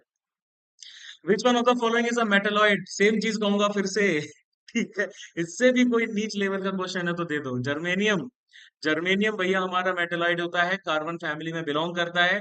उसकी प्रॉपर्टीज को आप कुछ यहाँ पर देख सकते हैं। ठीक है, अब आ जाते हैं, which one of the following is not explained by the Dalton's atomic theory? ये क्वेश्चन भी केमिस्ट्री का ही है ना। डाल्टन ने लॉ ऑफ मल्टीपल प्रोपोर्शंस दिया, बिल्कुल दिया। लॉ ऑफ कांस्टेंट कंपोजिशन दिया, वो भी दिया। और law of conservation of mass दिया है, वो भी भैया दिया है। डाल्टन ने ये सारे दिए हैं, लेकिन presence of different kinds of subatomic particles in an atom, इसके बारे में डाल्टन ने कुछ नहीं कहा है। तो ऑप्शन सी इसका आंसर होगा। आ जाते हैं, which one of the following contains all Lewis acids? ठीक है, इनमें से किसमें आपको लुइस एसिड ही एसिड मिलेंगे? ठीक है, देखो लुइस एसिड आपके क्या होते हैं, ये होते हैं electron pair acceptor, lone pair acceptor, electron pair acceptors आप इनको बोल सकते हैं। अब आप यहाँ पर AlCl3 को देखो, इसका ऑक्टेट इनकम्प्लीट है ना। तो ये क्या करेगा भैया आपका, ये आपका इलेक्ट्रॉन्स को एक्सेप्ट करेगा, तो लुइस एसिड हो गया। आप उसके बाद में CO3 पॉजिटिव को देख लीजिए भैया, ये चार्ज हाई है, कैटायन का साइज इसमें छोटा है, ये इलेक्ट्रॉन डेंसिटी अट्रैक्ट करता है, तो ये भी लुइस एसिड है, ये भी है। और BF3 इलेक्ट्रॉन डेफिशिएंट है ना, इनकम्प्लीट ऑक्टेट है, तो ये भी आपका ल्यूइस एसिड की कैटेगरी में आ जाता है। बाकियों में आप देखोगे तो NH3 आ गया, OH निगेटिव आ गया, ये इलेक्ट्रॉन पेयर को डोनेट करते हैं, तो ये लुईस बेसिस की कैटेगरी में आ जाते हैं। ठीक है, तो ये भैया हमारा आ जाएगा answer, that is a. Chemistry का क्वेश्चन आ जाता है क्लास 11th और 12th के टच वाला। नॉर्मली 10th के लेवल पे लुईस एसिड और बेस हम नहीं पढ़ते हैं, तो ये क्वेश्चन आप फिर भी छोड़ के आ सकते हैं। आगे आ जाते हैं, number of electrons present in the species. ये तो बहुत बेसिक क्वेश्चन है, केमिस्ट्री का है, कोई भी इसको कर सकता है ना। नंबर ऑफ इलेक्ट्रॉन्स पूछे जा रहे हैं। सबसे पहले H2+ में देखें, तो न्यूट्रल H2 में आपके 2 इलेक्ट्रॉन्स हो गए, है ना। H2 जो है आपका एक प्लस जो है आपका एक इलेक्ट्रॉन लूज कर देता है, तो इसमें आ जाता है एक इलेक्ट्रॉन। ठीक है, उसके बाद में आ जाता है भैया हमारा हीलियम। हीलियम जो है एटॉमिक नंबर 2 है, तो उसमें 2 इलेक्ट्रॉन्स हो गए। H2 में बोला जा रहा है, तो हर हाइड्रोजन एटम में एक इलेक्ट्रॉन होता है, तो H2 में आपके 2 इलेक्ट्रॉन्स हुए। और O2+ आपका बोला जा रहा है, न्यूट्रल O2 में तो भैया आपके 16 होते हैं, लेकिन O2+ आपका एक इलेक्ट्रॉन खो दे रहा है, तो 15 इलेक्ट्रॉन्स उसके हो गए। तो आंसर होगा 1 2 2 15। बहुत बेसिक क्वेश्चन केमिस्ट्री का। चलो, ये तो हुआ केमिस्ट्री की बात। अब हम थोड़ा सा आगे आते हैं और थोड़ा करंट अफेयर्स की तरफ बढ़ जाते हैं। Consider the following statements with respect to the performance of the merchandise export of India in FY 2024। merchandise export की बात करी जा रही है इसमें, यानी कि ये आपका करंट अफेयर इकोनॉमिक्स वाला है। इकोनॉमिक्स और नेशनल में आप इसको काउंट कर सकते हो। ठीक है, शेयर ऑफ कैपिटल गुड्स जैसे कि मशीनरी, इक्विपमेंट और बाकी के ड्यूरेबल गुड्स डिक्रीज सब्सटेंशियली। अब देखो, हमारे एक्सपोर्ट में एक हिस्टोरिक राइज देखा गया, है ना, यानी कि 778 बिलियन 2023-2024 में 67% इंक्रीज देखा गया है 2013-14 के मुकाबले में। यानी कि ये जो ग्रोथ हुई है, इससे हमारा ग्लोबल मार्केट ट्रेड बढ़ रहा है। स्ट्रॉन्ग परफॉर्मेंस मर्चेंडाइज और सर्विस एक्सपोर्ट दोनों में देखे जा रहे हैं। यहाँ पर आप देखोगे भैया, की sectors like electronics, pharmaceuticals, engineering goods, iron और टेक्सटाइल्स, इन्होंने वाइटल रोल प्ले किया है। मतलब ये डायरेक्ट मैंने रिपोर्ट से पिक किया है, इंडिया की जो मर्चेंडाइज एक्सपोर्ट रिपोर्ट है मिनिस्ट्री से, वो मैंने उठाया। तो ये आपका बिल्कुल ये हो जाएगा गलत, डिक्रीज नहीं हुआ है, इंक्रीज हुआ है। दूसरा, share of other durable goods, sorry, share of consumer goods and intermediate goods increase. Consumer goods जो डायरेक्टली हम लोग क्या करते हैं, कंज्यूम करते हैं। इंटरमीडिएट गुड्स जिनको दूसरे प्रोड्यूसर्स इस्तेमाल करते हैं कुछ और बनाने के लिए। तो आप देखोगे तो पेट्रोलियम हो गया, जेम्स हो गया, और भी ऐसी बहुत सारी चीजें हैं, है ना, उनका शेयर बढ़ा है। तो ये स्टेटमेंट हो जाएगा सही, यानी कि 2 ओनली। नेक्स्ट आ जाते हैं प्रोजेक्ट नेक्सस के बारे में। इसको हमने MCQs में भी कई बार किया है, करंट अफेयर की शीट्स में भी कई बार किया है। BIS innovation hub nexus project launch किया है इन्होंने, है ना। अब blueprint for instant cross border payment, तो ये क्या है, ये एक इंटरनेशनल इनिशिएटिव है to enable instant cross border retail payment, current affair of international category. आगे आ जाते हैं, while calculating the consumer price index, housing as an item is classified as। Housing एक आइटम के तौर पे कैसे क्लासिफाई किया जाता है। सबसे पहले CPI और WPI के बारे में आपको पता होना चाहिए। दो क्रूशियल मैट्रिक्स हैं जिनके द्वारा गुड्स और प्राइसेस की इकोनॉमी में प्राइसेस डिफाइन की जाती है। CPI मतलब रिटेल लेवल पे जो कीमतों में बदलाव आता है, कंज्यूमर्स को जो प्राइस मिलती है। और WPI यानी कि होलसेल मार्केट में होलसेलर को जो मिलता है ना। बाकी डिटेल्स आप यहाँ पर पढ़ लेना, मैंने बस इनकी डेफिनेशन बताई, तो वही जरूरी है। अब हाउसिंग की बात की जा रही है कि CPI कैलकुलेट करते हुए हाउसिंग को किस कैटेगरी में डाला जाता है ना। तो देखो, यहाँ पर हमारा क्या सीन है, एक सेकेंड। हम्म, अब देखो यहाँ पर कोर कंज्यूमर ड्यूरेबल है आपका, कोर कंज्यूमर नॉन ड्यूरेबल है, कोर कैपिटल गुड्स है, कोर सर्विस। ठीक है, मैं वन बाय वन आप लोगों को इसके सबके बारे में बता देता हूँ कि भैया सबका मतलब क्या है, क्योंकि जब तक हमें आंसर्स के ऑप्शंस के वो नहीं पता कि भैया किसका क्या मतलब है, तब तक कोई सेंस बनता ही नहीं। Core consumer durable, core consumer durables का मतलब होता है आपका ड्यूरेबल गुड्स जो तकरीबन 3 साल तक चल लेते हैं, है ना। इसमें आपका अप्लायंसेस आ जाते हैं जो आप घर में यूज करते हैं, फ्रिज, AC, टीवी, इलेक्ट्रॉनिक्स वगैरह, ये आ जाते हैं, है ना। उसके बाद पूछा जा रहा है core consumer non durable. Core consumer non durable, नाम से पता चला ना कि कोर कंज्यूमर इनको कंज्यूम करता है और नॉन ड्यूरेबल, ज्यादा टाइम तक नहीं टिके रहते। इनका जो लाइफ स्पैन है वो शॉर्ट टर्म रहता है, 3 साल तक का भी नहीं रहता है ना। इसको आप डायरेक्टली क्या कर लेते हैं, आप इसको डायरेक्टली यूज कर लेते हैं। इसमें हमारा एफएमसीजी आ जाता है, फास्ट मूविंग कंज्यूमर गुड्स, जो ग्रोसरी का सामान है, ये सब भी आप जो है इसकी कैटेगरी में काउंट कर सकते हैं। उसके बाद आते हैं कोर कैपिटल गुड्स। अब ये जो कोर कैपिटल गुड्स हैं, ये आपके वो सामान आ जाते हैं जिससे आप दूसरी चीजें जनरेट करते हैं, फैक्ट्रीज हो गई, इस तरह की चीजें हो गई, जिससे आप और पैसा बनाते हैं, ये कोर कैपिटल गुड्स हो गया। अब कोर सर्विस में आपका वो पार्ट आ जाता है जो नेसेसरी होता है सर्वाइवल के लिए, जीने के लिए, तो उसमें हाउसिंग आ जाता है। तो ऑप्शन डी, ये क्वेश्चन आपका इकोनॉमिक्स का आ जाता है, ठीक है, ये हमारा इकोनॉमिक्स का question. Next, which one among the following establish the first global capability centre in India? तो 1985 में टेक्सास इंस्ट्रूमेंट्स ने पहला ग्लोबल कैपेबिलिटी सेंटर इंडिया में खोला था। Current affair of national level, which of the following pairs is are not correctly matched? Global value chains, कई बार हमने ग्लोबल वैल्यू चेन्स की बात की है करंट अफेयर्स में, है ना। इंटरनेशनल फ्रेगमेंटेशन होता है प्रोडक्शन का, शेयरिंग होती है प्रोडक्शन स्टेजेस की across countries, international product sharing बोलते हैं इसको। एप्पल सप्लाई चेन को देख लो, डिजाइन और डेवलपमेंट यूएसए में, सोर्सिंग यूएसए, चाइना, एशिया और यूरोप, मैन्युफैक्चरिंग चाइना में, वेयर हाउसिंग यूएसए में, डिस्ट्रीब्यूशन यूएसए और ग्लोबली। तो ये आपका सही है। वर्ल्ड इंटीग्रेटेड ट्रेड सॉल्यूशंस, यानी कि डेटाबेस और जीवीसी रिलेटेड ट्रेड, तो WITS भैया हमारा क्या है, ये एक ऐसा प्लेटफॉर्म है, वर्ल्ड बैंक का है, ठीक है। UNCTAD भी इसमें आती है, WTO भी आती है इसमें, जो कि डेटा प्रोवाइड करता है जीवीसी रिलेटेड स्टैटिस्टिक्स से, तो ये भी सही है।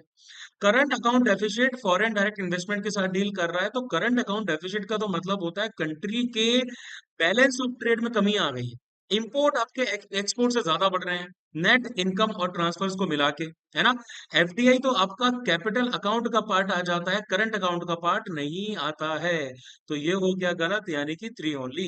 ये क्वेश्चन भी आपका देखा जाए तो करंट अफेयर के, इकोनॉमिक्स के करंट अफेयर से पूछा है। 66 पे आ जाते हैं, how can currency depreciation stimulate and increase in the net export? इसको अच्छे से समझना, इकोनॉमिक्स का कोर क्वेश्चन है हमारा। करेंसी डेप्रिसिएशन का मतलब होता है कि डोमेस्टिक जो हमारी करेंसी है, फॉर एग्जांपल रुपया जो हमारी है, इसकी वैल्यू हो जाती है कम फॉरेन करेंसीज यानी कि डॉलर या बाकी किसी के मुकाबले। अब इसमें बोला जा रहा है कि करेंसी डेप्रिसिएशन को stimulate and increase in net export, कैसे नेट एक्सपोर्ट्स में इंक्रीज बढ़ा सकता है? तो देखो, बाय रिड्यूसिंग एक्सपोर्ट कॉस्ट, जब डोमेस्टिक करेंसी आपकी डेप्रिशिएट कर जाती है तो एक्सपोर्ट चीपर हो जाते हैं फॉरेन बायर्स, यानी कि फॉरेन का बंदा जो है वो इंडिया से सामान आसार आराम से मंगा सकता है। हम एक्सपोर्ट कर रहे हैं ना, सामान को बाहर भेज रहे हैं, क्योंकि हमारी करेंसी हो गई है चीप। तो बाय रिड्यूसिंग एक्सपोर्ट कॉस्ट, बिल्कुल हो सकता है फॉरेन डिमांड बढ़ जाएगी, एक्सपोर्ट आपके बढ़ जाएंगे। बाय रिड्यूसिंग इंपोर्ट प्राइसेस, तो ये गलत है। डेप्रिसिएशन आपका इंपोर्ट प्राइसेस बढ़ा देता है, इंपोर्ट आपके एक्सपेंसिव हो जाते हैं डोमेस्टिक करेंसी में, क्योंकि आपको ज्यादा रुपया देना पड़ रहा है डॉलर वाली चीज को खरीदने के लिए, है ना। इंपोर्ट कम हो जाते हैं, आपके नेट एक्सपोर्ट बढ़ जाते हैं, है ना। एक्सपोर्ट माइनस इंपोर्ट, ठीक है, लेकिन इससे आपकी इंपोर्ट की प्राइसेस कम नहीं होती, तो वन ओनली आंसर आए। आगे कोर इन्फ्लेशन क्या होता है भैया? कोर इन्फ्लेशन के बारे में बता दो। Core inflation, core inflation prices of all goods को कैलकुलेट करता है, सर्विसेज को कैलकुलेट करता है, एक्सक्लूड कर देता है एनर्जी और फूड आइटम्स, क्योंकि ये वॉलेटाइल होते हैं, है ना। तो इसका आंसर क्या आएगा? इसका आंसर आएगा CPI, headline inflation minus food and energy items, consumer price index includes this and excludes volatile food and fuel prices. ये भी आपका इकोनॉमिक्स का ही क्वेश्चन है। अब उसके बाद आते हैं, in alignment with NEP, national education policy 2020, पोषण भी पढ़ाई भी was launched under which one among the following programs? ये हमने, ये करंट अफेयर नेशनल लेवल का है, करंट अफेयर के एमसीक्यूज में भी था, ये हमारी वीकली शीट्स में भी था, ठीक है। किसके अंडर में आ रहा है? तो देखो, की इनिशिएटिव है मिशन सक्षम आंगनबाड़ी और पोषण 2.0 के अंडर, ठीक है। ये अर्ली चाइल्डहुड केयर और एजुकेशन से रिलेटेड आ जाता है ना। providing supplementary nutrition and early care and education to around 8 crore beneficiary under the age of 6 year। तो under the age of 6 year तो आपका अर्ली चाइल्डहुड केयर और एजुकेशन से रिलेटेड ही आ जाता है। ठीक है, तो ये आपका ऑप्शन सी हो गया। Now which one of the following defines flexi workers in India. Flexi workers कौन होते हैं? फ्लेक्सी वर्कर्स को फॉर्मल कॉन्ट्रैक्ट स्टाफ के तौर पे जाना जाता है। टेम्परेरी स्टाफिंग होती है जो इंडियन वर्कफोर्स का एक इंपॉर्टेंट पार्ट है। ठीक है, employed through organised contract approximately 5.4 million workers India में जो है वो आपके ऑर्गेनाइज्ड स्टाफिंग कंपनीज के द्वारा एम्प्लॉयड किए गए। स्पेसिफिक पीरियड के लिए हायर किया जाता है, सोशल सिक्योरिटी दी जाती है, स्टैंडर्ड वेजेस दी जाती हैं, सब तरह के लीगल कंप्लायंसेस को फॉलो किया जाता है, लेकिन ये कॉन्ट्रैक्ट पे वर्क करते हैं, फुल सारे बेनिफिट मिलते हैं। कॉन्ट्रैक्ट इनका जो है 6 महीने तक भी हो सकता है। ऑप्शन ए करेक्ट आंसर है। ये करंट अफेयर हमारा नेशनल लेवल का आ जाता है। क्वेश्चन नंबर 70 की बात करते हैं। Which one of the following is an integrated teacher training programme. ये क्वेश्चन जहां तक मैं जानता हूं प्रीवियस सीडीएस में पूछा जा चुका है या फिर सीएपीएफ एसी में पूछा गया था। इसको एमसीक्यूज में भी कवर किया था हमने, इसको वीकली शीट्स में भी हमने कवर किया था, और इसके साथ साथ आपका पहले भी करवाया था इसको। ठीक है, तो ये करंट अफेयर है हमारे नेशनल लेवल का। तो निष्ठा आपका है आंसर। ठीक है, Nishtha national initiative for school heads and teachers holistic development. Next आ जाते हैं, अब आ जाते हैं भैया थोड़ा सा हम बायो की तरफ। Which instrument is use to measure the blood pressure manually. तो इसको कहा जाता है स्पाइगेमोमीटर। बहुत अजीब सा नाम है। ठीक है, myopia is also known as, ये क्वेश्चन फिजिक्स का है। ठीक है, ये क्वेश्चन तो भैया हमारा बायो का था, ये क्वेश्चन आपका फिजिक्स का है कि मायोपिया को जाना जाता है नियर साइटेडनेस या फिर शॉर्ट साइटेडनेस, है ना। तो भैया near sightedness. Why does rough endoplasmic reticulum look rough under a scope? आप सबको पता है कि एंडोप्लाज्मिक रेटिकुलम पे राइबोसोम्स होते हैं सरफेस पे, इसीलिए इनको रफ एंडोप्लाज्मिक रेटिकुलम कहा जाता है। To due to the presence of ribosomes on its surface. Option ये बायो का क्वेश्चन है। Which one of the following is not a plant hormone. ये क्या आपके बायो का क्वेश्चन है, इसको पहले अपने पीवाईक्यूज में कर रखा है ना। Abscisic acid, gibberellin, cytokinin, auxin, इन सब के बारे में हमने पढ़ रखा है। लेकिन ये जो थायरोक्सिन है T4 और ये आपका ट्रायोडोथायरोनिन है, ये थायराइड ग्लैंड से रिलीज होता है। ये आपका बटरफ्लाई शेप का रहता है ना। ये एनिमल्स यानी कि ह्यूमंस बेसिकली देखा जाए उनमें आता है। ठीक है, तो ये इसका आंसर हो जाएगा थायरोक्सिन। उसके बाद नॉर्मल सिस्टोलिक प्रेशर, ये भी भैया अभी हमने कराया था बायोलॉजी के पीवाईस क्यूज में सॉल्व करवाया था। सिस्टोलिक और डायस्टोलिक, हायर नंबर सिस्टोलिक को डिपिक्ट करता है और लोअर नंबर आपका डायस्टोलिक को। तो 120 mm ऑफ Hg इसका आंसर आ जाएगा। बायो का क्वेश्चन है। Sponges belong to which one of the following phylum. तो पोरीफेरा, ऑर्गेनिज्म विद होल्स, है ना। कॉमनली स्पॉन्जेस कहा जाता है, मेरीन हैबिटेट्स में पाए जाते हैं। बायो का क्वेश्चन है। Lactose is made up of. तो लैक्टोज आपका बनता है ग्लूकोज और गैलेक्टोज से। गैलेक्टोज भी डेयरी प्रोडक्ट्स में होता है, लैक्टोज भी डेयरी प्रोडक्ट्स में पाया जाता है। ये इनका मॉलिक्यूलर स्ट्रक्चर भी दे रखा है। बायो का सिंपल सा क्वेश्चन है। अब उसके बाद में आ जाते हैं the enzymes which catalyse the same reaction but have different amino acid composition are commonly referred as. इनको बोला जाता है आइसो एंजाइम्स या फिर आप इसको आइसोजाइम्स भी बोल सकते हैं, है ना। ये डिफरेंट फॉर्म, एक एंजाइम के डिफरेंट फॉर्म होते हैं। एक ऐसा एंजाइम जो कैटेलाइज करता है same chemical reaction. Amino acid sequence इनके अलग होते हैं काइनेटिक प्रॉपर्टीज में, रेगुलेटरी मैकेनिज्म में और टिश्यू डिस्ट्रीब्यूशन में। जैसे कि यहाँ पर दिख रहा है ना, मसल सेल, स्टमक, एम्ब्रियो और कुछ कैंसर सेल्स भी बढ़ा देते हैं। आइसोटोप्स के बारे में तो आपको पता है भैया, अलग अलग एलिमेंट, सॉरी एलिमेंट के वेरिएंट होते हैं, डिफरेंट न्यूट्रॉन नंबर, है ना। आइसोमर्स भी आपको पता है, सेम मॉलिक्यूलर फॉर्मूला वाले आपके जो रहते हैं, डिफरेंट स्ट्रक्चर अरेंजमेंट इनका रहता है। और कोई इंजाइम्स यानी कि जो इंजाइम्स को असिस्ट करते हैं कैटेलिसिस में। ठीक है, ये क्वेश्चन भी आपका बायो का था। How many carbon atoms are present in pyruvate molecule. तो देखो पायरुविक एसिड से आपका पायरुवेट बनता है, 3 भैया कार्बन जो है इसके अंदर प्रेजेंट है। ठीक है, ये एक क्रूशियल इंटरमीडिएट होता है सेल्यूलर रेस्पिरेशन में, क्योंकि ग्लाइकोलाइसिस के दौरान बनता है, बाद में ये एसिटाइल सीओए में कन्वर्ट हो जाता है। यानी कि ये पूरा आता है सिट्रिक एसिड की साइकिल में। ठीक है, तो ये हो गया थ्री बायो का। बायो का नहीं, ये हमारा बायो का, सॉरी इसको चलो बायो का ही मार्क करते हैं। आगे आ जाते हैं। The human eye has a blind as a point that lacks photoreceptor cells, this is identified as, physics का क्वेश्चन है। इस पॉइंट को बोला जाता है ब्लाइंड स्पॉट। नाउ अब आ जाते हैं पॉलिटी की तरफ। विच one of the following constitution amendment act introduce GST goods and services tax in course of inter state trade और कॉमर्स? पॉलिटी का क्वेश्चन है। 101st amendment of 2016। ठीक है, 101st amendment act. Which one among the following United Nation agencies has received the Nobel Prize more than once? यहाँ यार एक बार नहीं हो पा रहा है, और ये है कि घोड़ी से उतर ही नहीं रहे हैं। ठीक है, दो ऐसी बॉडीज हैं हमारी, international committee of red cross ICRC, और दूसरी बॉडी का नाम है UNHCR, United Nations high commissioner for refugees. ये एकमात्र यूनाइटेड एजेंसीज हैं जिनको नोबेल प्राइज दो बार मिले।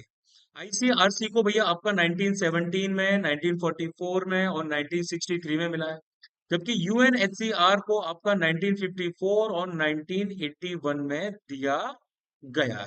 ठीक है, current affair of international. Now CBC के बारे में पूछा जा रहा है, बेसिक क्वेश्चन है जो कि पॉलिटी से पूछा जाता है, पॉलिटी का ही है। सेंट्रल विजिलेंस कमीशन के बारे में पूछा गया है कि central vigilance commissioner is appointed by the president of India, बिल्कुल सही। The committee to recommend the appointment of Central Vigilance Commissioner has the Minister of Home Affairs as one of its members. Prime minister head रहते हैं, union minister of home affairs रहते हैं committee में, और certain circumstances में leader of the single largest group in opposition in Lok Sabha can be on the committee to recommend the appointment of central vigilance commissioner. तो भैया LOP यानी कि leader of opposition in the Lok Sabha भी इसमें शामिल रहते हैं। तीनों स्टेटमेंट भैया हमारे यहाँ पर सही है। इंटरनेशनल डे ऑफ डेमोक्रेसी कब सेलिब्रेट किया जाता है? As decided by the United Nation General Assembly resolution is observed on, तो वो दिन है 15 सितंबर। करंट अफेयर है इंटरनेशनल लेवल का, इसको हमने एमसीक्यूज में भी किया था और इसको हमने शीट्स में भी कवर किया था। पॉलिटी का question, which one of the following statement about the NITI Aayog is are correct? Prime minister of India is the chairperson of its governing council, बिल्कुल सही। Lieutenant governor of Ladakh is a member of its governing council, तो governing council में chief minister सारे states के हैं, chief ministers of union territories जिनकी विधानसभाएं हैं, दिल्ली, पुडुचेरी, जम्मू एंड कश्मीर, और लेफ्टिनेंट गवर्नर बाकी यूनियन टेरिटरीज के जिसमें लद्दाख भी आ जाती है, both one and.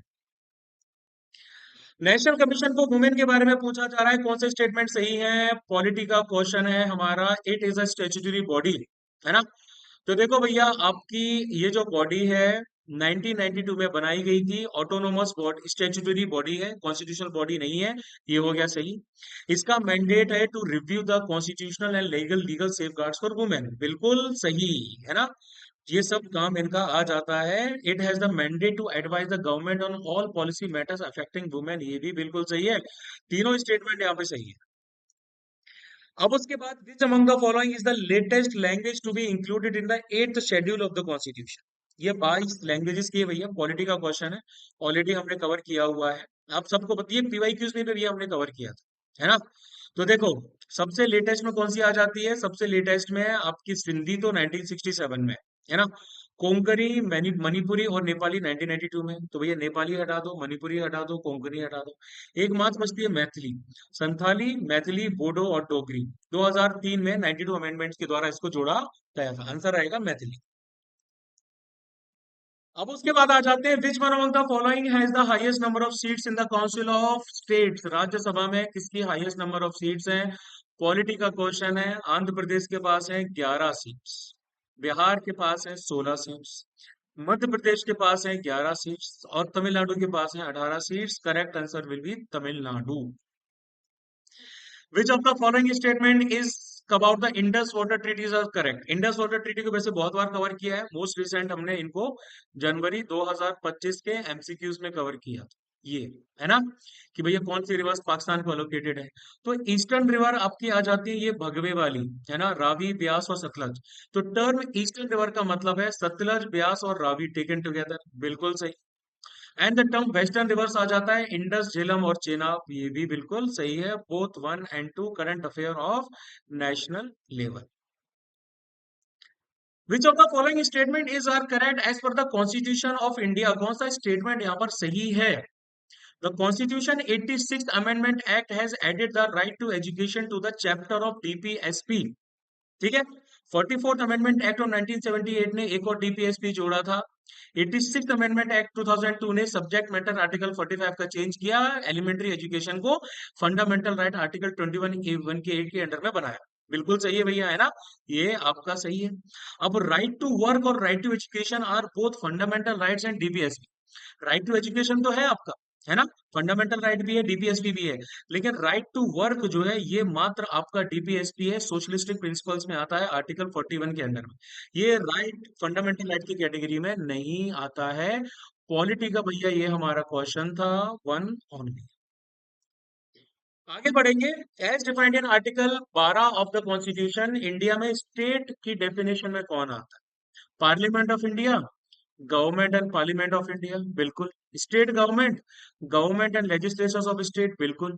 State legislature, बिल्कुल भैया, एग्जीक्यूटिव और legislative organs of state government. और लोकल अथॉरिटीज इन इंडिया, तो सारी लोकल अथॉरिटीज आपकी जो है वो इसके अंडर में काउंट कर ली जाती हैं। पॉलिटी का क्वेश्चन है 1 2 3 4। Now, which of the following descriptions with regard to parliamentary privileges for members of the Parliament of India is are correct? MPs के प्रिविलेजेस के बारे में पूछा जा रहा है। ये क्वेश्चन आपका पॉलिटी में भी हमने कवर किया है, आप इसको पॉलिटी का क्वेश्चन ही मान के चलिए। इसको हमने करंट अफेयर्स में भी बहुत बार कवर किया है प्रिविलेज मोशन के अंडर में। So the speaker is empowered to refer suo motu any question of privilege for investigation. Speaker जो है वो empowered रहता है, ठीक है, कि आपका क्या बोलते हैं, एक सेकंड, हाँ, स्पीकर लोकसभा के केस में और राज्यसभा के केस में जो चेयरमैन होते हैं ये किसी भी मैटर जो ब्रीच ऑफ प्रिविलेज का रहता है वो प्रिविलेजेस कमेटी को भेज सकते हैं स्योमोटो, यानी कि खुद के अपने इनिशिएटिव से, या जब भी कोई मेंबर रेज करता है तो ये बिल्कुल सही होगा, ठीक है, ये रहा। उसके बाद अब question of privileges accorded priority over other items in the list of business, ये भी बिल्कुल सही है। जो क्वेश्चन प्रिविलेज का होता है वो प्रायोरिटी ले लेता है बाकी के काम धंधे के ऊपर, क्योंकि ये डिग्निटी और फंक्शनिंग ऑफ हाउस से जुड़ा हुआ रहता है, ठीक है। The privilege extends to freedom from preventive arrest और डिटेंशन, तो ये गलत होगा। पार्लियामेंट्री प्रिविलेज में प्रोटेक्शन नहीं दी गई है प्रिवेंटिव डिटेंशन से या क्रिमिनल केसेस के रिस्पेक्ट में। आपको प्रोटेक्शन सेशन के दौरान दी जाती है, ठीक है, सिविल केसेस के मामले में दी जाती है 40 दिन पहले और 40 दिन सेशन के बाद। प्रिवेंटिव डिटेंशन के क्रिमिनल केसेस के दौरान नहीं दी जाती है, तो करेक्ट में मात्र 1 and 2 ही आएंगे। क्वेश्चन नंबर 93 की बात करते हैं। Which one of the following statements about an adjournment motion in the parliament of India is not correct. Polity का क्वेश्चन है अगेन, ठीक है। देखो, its objective is to draw attention of the house to any recent matter of urgent public importance, बिल्कुल सही है, ठीक है, अर्जेंट पब्लिक इंपॉर्टेंस के लिए। Adjournment motion is extraordinary procedure, बिल्कुल भैया, ये आपका एक्स्ट्राऑर्डिनरी डिवाइस है। This motion can be invoked on any matter of urgent importance that may even be within the jurisdiction of a state government, बिल्कुल सही है ना। Chair has the absolute discretion to refuse consent, chair के पास discretion होता है लेकिन absolute discretion नहीं होता। डिसीजन आपका रूल्स और प्रेसिडेंट के बेसिस पे लिया जाता है, एब्सोल्यूट का मतलब होता है बिल्कुल, लेकिन ऐसा नहीं। अब आ जाते हैं क्योटो प्रोटोकॉल के ऊपर। ये है करंट अफेयर इंटरनेशनल लेवल का, इसको हमने शीट्स में बहुत बार किया है, एमसीक्यूज में भी बहुत बार इसको कवर किया है। क्योटो प्रोटोकॉल इंटरनेशनल एग्रीमेंट है that called for industrialised nations to significantly reduce their greenhouse emissions, तो एमिशन रिडक्शन से रिलेटेड आ जाता है। उसके बाद मॉडर्न हिस्ट्री का question, who among the following was responsible for demarcating the borders between India and Pakistan during the partition in 1947? तो waste Pakistan के साथ साथ ईस्ट पाकिस्तान का ये जो पूरा का पूरा एरिया है इसको डिमार्केट किया गया था साइरल रेडक्लिफ के द्वारा। मॉडर्न हिस्ट्री के क्वेश्चंस जो इस बार पूछे गए थे, एक दो को छोड़ के थोड़े आपके अटेम्प्ट करने में मुश्किल चीज थी, लेकिन इतना भी अटेम्प्ट करने मुश्किल नहीं थी, अगर आप ढंग से करते तो हो जाता। जैसे कि डॉक्टर मुथुलक्ष्मी रेड्डी के बारे में बात करते हैं, फ्रीडम फाइटर। ठीक है, she was the first girl student to be admitted into a men's college. लग तो रहा है, कर देते हैं चलो। She was the first women legislator in British India. लग तो रहा है, कर देते हैं। She was a medical professional. लग रहा है, कर देते हैं। अब ये मैंने लग रहा है कर देते हैं क्यों कहा, क्योंकि she was honoured with Bharat Ratna in 1956। ये मुझे पता है कि भैया ये सही नहीं है ठीक है, क्योंकि उनको दिया गया था पद्म विभूषण। पद्म विभूषण दिया गया था 1956 में। और अगर मुझे ये इन्फॉर्मेशन नहीं भी पता होती तो भी मुझे पता था कि भारत रत्न तो इनको नहीं दिया, है ना। तो ऑप्शन डी मैं इसको मार्क करके आता। 97 आ जाते हैं। Since wars begins in the minds of man, it is in the minds of man that the defenses of peace must be constructed. This observation can be found in the constitution of which one of the following organs of the United Nations? WHO के में तो नहीं हो सकता, है ना। United Nations economic and social council के में भी नहीं हो सकता। दो ही ऑप्शन आते हैं कि इंटरनेशनल एटॉमिक एनर्जी एजेंसी के में आ सकता है, क्योंकि यहाँ पर आपकी वॉर्स की बात की जा रही है ना। ये हो सकता है, या फिर यूनाइटेड नेशंस एजुकेशनल साइंटिफिक और कल्चरल एजुकेशन के बारे में हो सकता है। करेक्ट आंसर भैया इसमें हमारा जो है वो है UNESCO. Current affair international level का आ जाता है, इसको भैया हमारी शीट्स में हमने कहीं कवर नहीं किया। क्वेश्चन नंबर 98 की तरफ आते हैं। Which one among the following countries does not share it territorial boundary with Ukraine? ये क्वेश्चन आपका CAPF AC में भी पूछा गया था 2024 में, PYQs में कराया था। CDS 2 2024 में भी भैया आपका पूछा गया था। MCQs में बहुत बार कवर किया था भैया हमने यूक्रेन के आसपास का एरिया। ये जो वीकली करंट अफेयर्स की शीट थी इसमें भी, तो जिसने भी मैप को देखा होगा उसको पता है पोलैंड, बेलारूस और उसके साथ साथ रोमानिया लगी हुई है यूक्रेन से, है ना। कई बार क्वेश्चन ये भी पूछे जाते हैं कि कौन कौन सी कंट्रीज जो है यूक्रेन और रशिया दोनों के साथ में बॉर्डर शेयर करती है, लेकिन यहाँ पर जो लिथुनिया है ये भैया शेयर नहीं करती। तो current affair of international category, या फिर आप इसको वर्ल्ड ज्योग्राफी में भी डाल सकते हैं। क्वेश्चन नंबर 99 आ रहा है। Which of the following statement is are correct? ये थोड़ा मिक्स्ड क्वेश्चन है। पहला स्टेटमेंट इसका जो है मॉडर्न हिस्ट्री का है, दूसरा स्टेटमेंट आपका current affair of national level का है। ठीक है, अब क्योंकि करंट अफेयर जो नेशनल लेवल के हमने पढ़े होंगे उसमें ये वाला एंगल जरूर आया होगा, तो इसको हम current affair of national level में रखते हैं। कौन सा स्टेटमेंट सही है? पहले लॉ कमीशन ने रिकमेंड किया था IPC 1860, इंडियन पिनल कोड। तो आप सबको पता है लॉर्ड मैकॉले। ठीक है, ये जो बंदा था इसने इसकी रिकमेंडेशन दी थी, ये मतलब कि सही है। और इंडियन पिनल कोड 1860 ने कंप्लीटली रिप्लेस कर दिया भारतीय न्याय संहिता 2023, ये भी बिल्कुल आपका सही है। इन प्रिंसिपल तो सब जगह कर ही दिया है, both one and two. Now consider the following statement with regard to the setting up of the backward classes commission in India. ठीक है, पहला backward class commission set up by the government of India is popularly known as Kaka Kelkar commission. पहला backward commission आपका 1953 में setup किया गया था, chairmanship थी काका सॉरी कलेलकर की। ठीक है, इसलिए इसको काका कलेलकर कमीशन बोला जाता है, बिल्कुल सही है। थर्ड बैकवर्ड क्लास कमीशन आपका गवर्नमेंट ऑफ इंडिया के द्वारा सेटअप किया गया, उसको पॉपुलरली मंडल कमीशन कहा जाता है। तो मंडल कमीशन जो है ये आपका सेकंड था, है ना। इसको बेसिकली 1979 में आपका जो है वो इस्टेब्लिश किया गया था बीपी मंडल की चेयरमैनशिप में। उसी के बाद आपका मंडल केस जजमेंट आया, तो ये थर्ड नहीं है, ये सेकंड आएगा, है ना। तो ये हो गया गलत। पॉलिटी का क्वेश्चन था, आधा अधूरा हमने कवर कर रखा था, पूरी तरह से क्रेडिट नहीं लूंगा इसका मैं। इसका आएगा वन ऑनली। चलो अब बात कर लेते हैं थोड़ा सा आगे। विच one among the following is the purpose of firewall? Firewall का पर्पस जो है वो क्या होता है? सबको पता है भैया, ये आपका करंट अफेयर का साइंस एंड टेक्नोलॉजी का क्वेश्चन है। Running checks to prevent virus attacks. ठीक है, आगे 102 पहले सबसे पहले देखेंगे। Which one of the following is not an application software? कौन सा एप्लीकेशन सॉफ्टवेयर नहीं है? देखो भैया आंसर आएगा इसका लिंकर। ये करंट अफेयर है साइंस एंड टेक्नोलॉजी का, है ना। देखो लिंकर एक सिस्टम सॉफ्टवेयर होता है जो वेरियस ऑब्जेक्ट फाइल्स को लिंक करता है, लाइब्रेरीज को लिंक करता है सिंगल एग्जीक्यूटेबल। एप्लीकेशन सॉफ्टवेयर नहीं है। MS पावर पॉइंट तो है आपका, है ना। ऑटो कैड डिजाइनिंग के लिए यूज किया जाता है। PPT तो आप जानते हैं जिसपे भैया मैं प्रेजेंट कर रहा हूँ। और स्प्रेडशीट जो रहती है एक्सेल वाली आ जाती है। 103, ये भी आपका करंट अफेयर है साइंस एंड टेक्नोलॉजी का, कि मेलिशियस सॉफ्टवेयर इनमें से कौन सा होता है, तो दैट इज ट्रोजन हॉर्स, है ना। ट्रोजन हॉर्स एक आपका क्या रहता है, ये एक मैलवेयर रहता है जो कि लेजिटिमेट सॉफ्टवेयर की तरह आता है। हैकिंग और पासवर्ड क्रैकिंग भैया इससे करी जाती है। क्या बोलते हैं, फायरवॉल आपको पता ही है सिक्योरिटी टूल है, वो मलेशियस सॉफ्टवेयर नहीं आता। उसके बाद आ जाते हैं with what is an interactive combination of text, graphics, video, audio and images termed as multimedia, current affair, science and technology. ठीक है।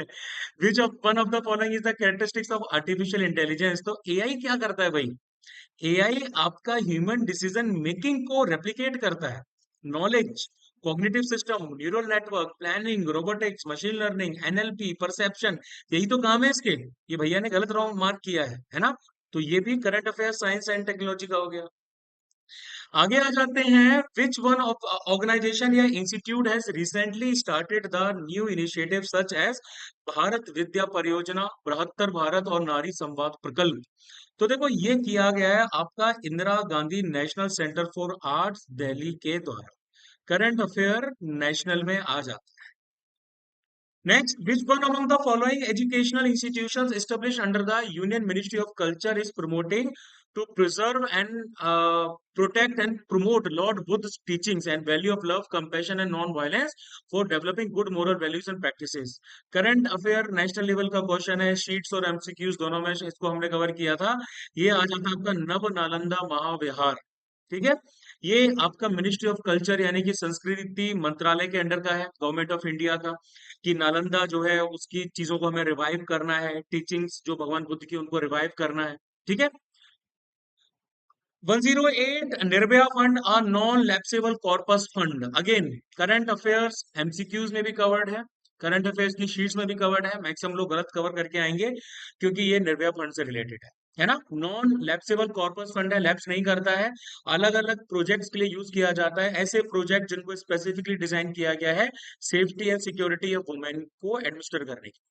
तो इस फंड को मैनेज किया जाता है department of finance, ministry of finance के अंडर में, ministry of women and child development नहीं करती। ये आपका करंट अफेयर नेशनल लेवल का आ जाता है।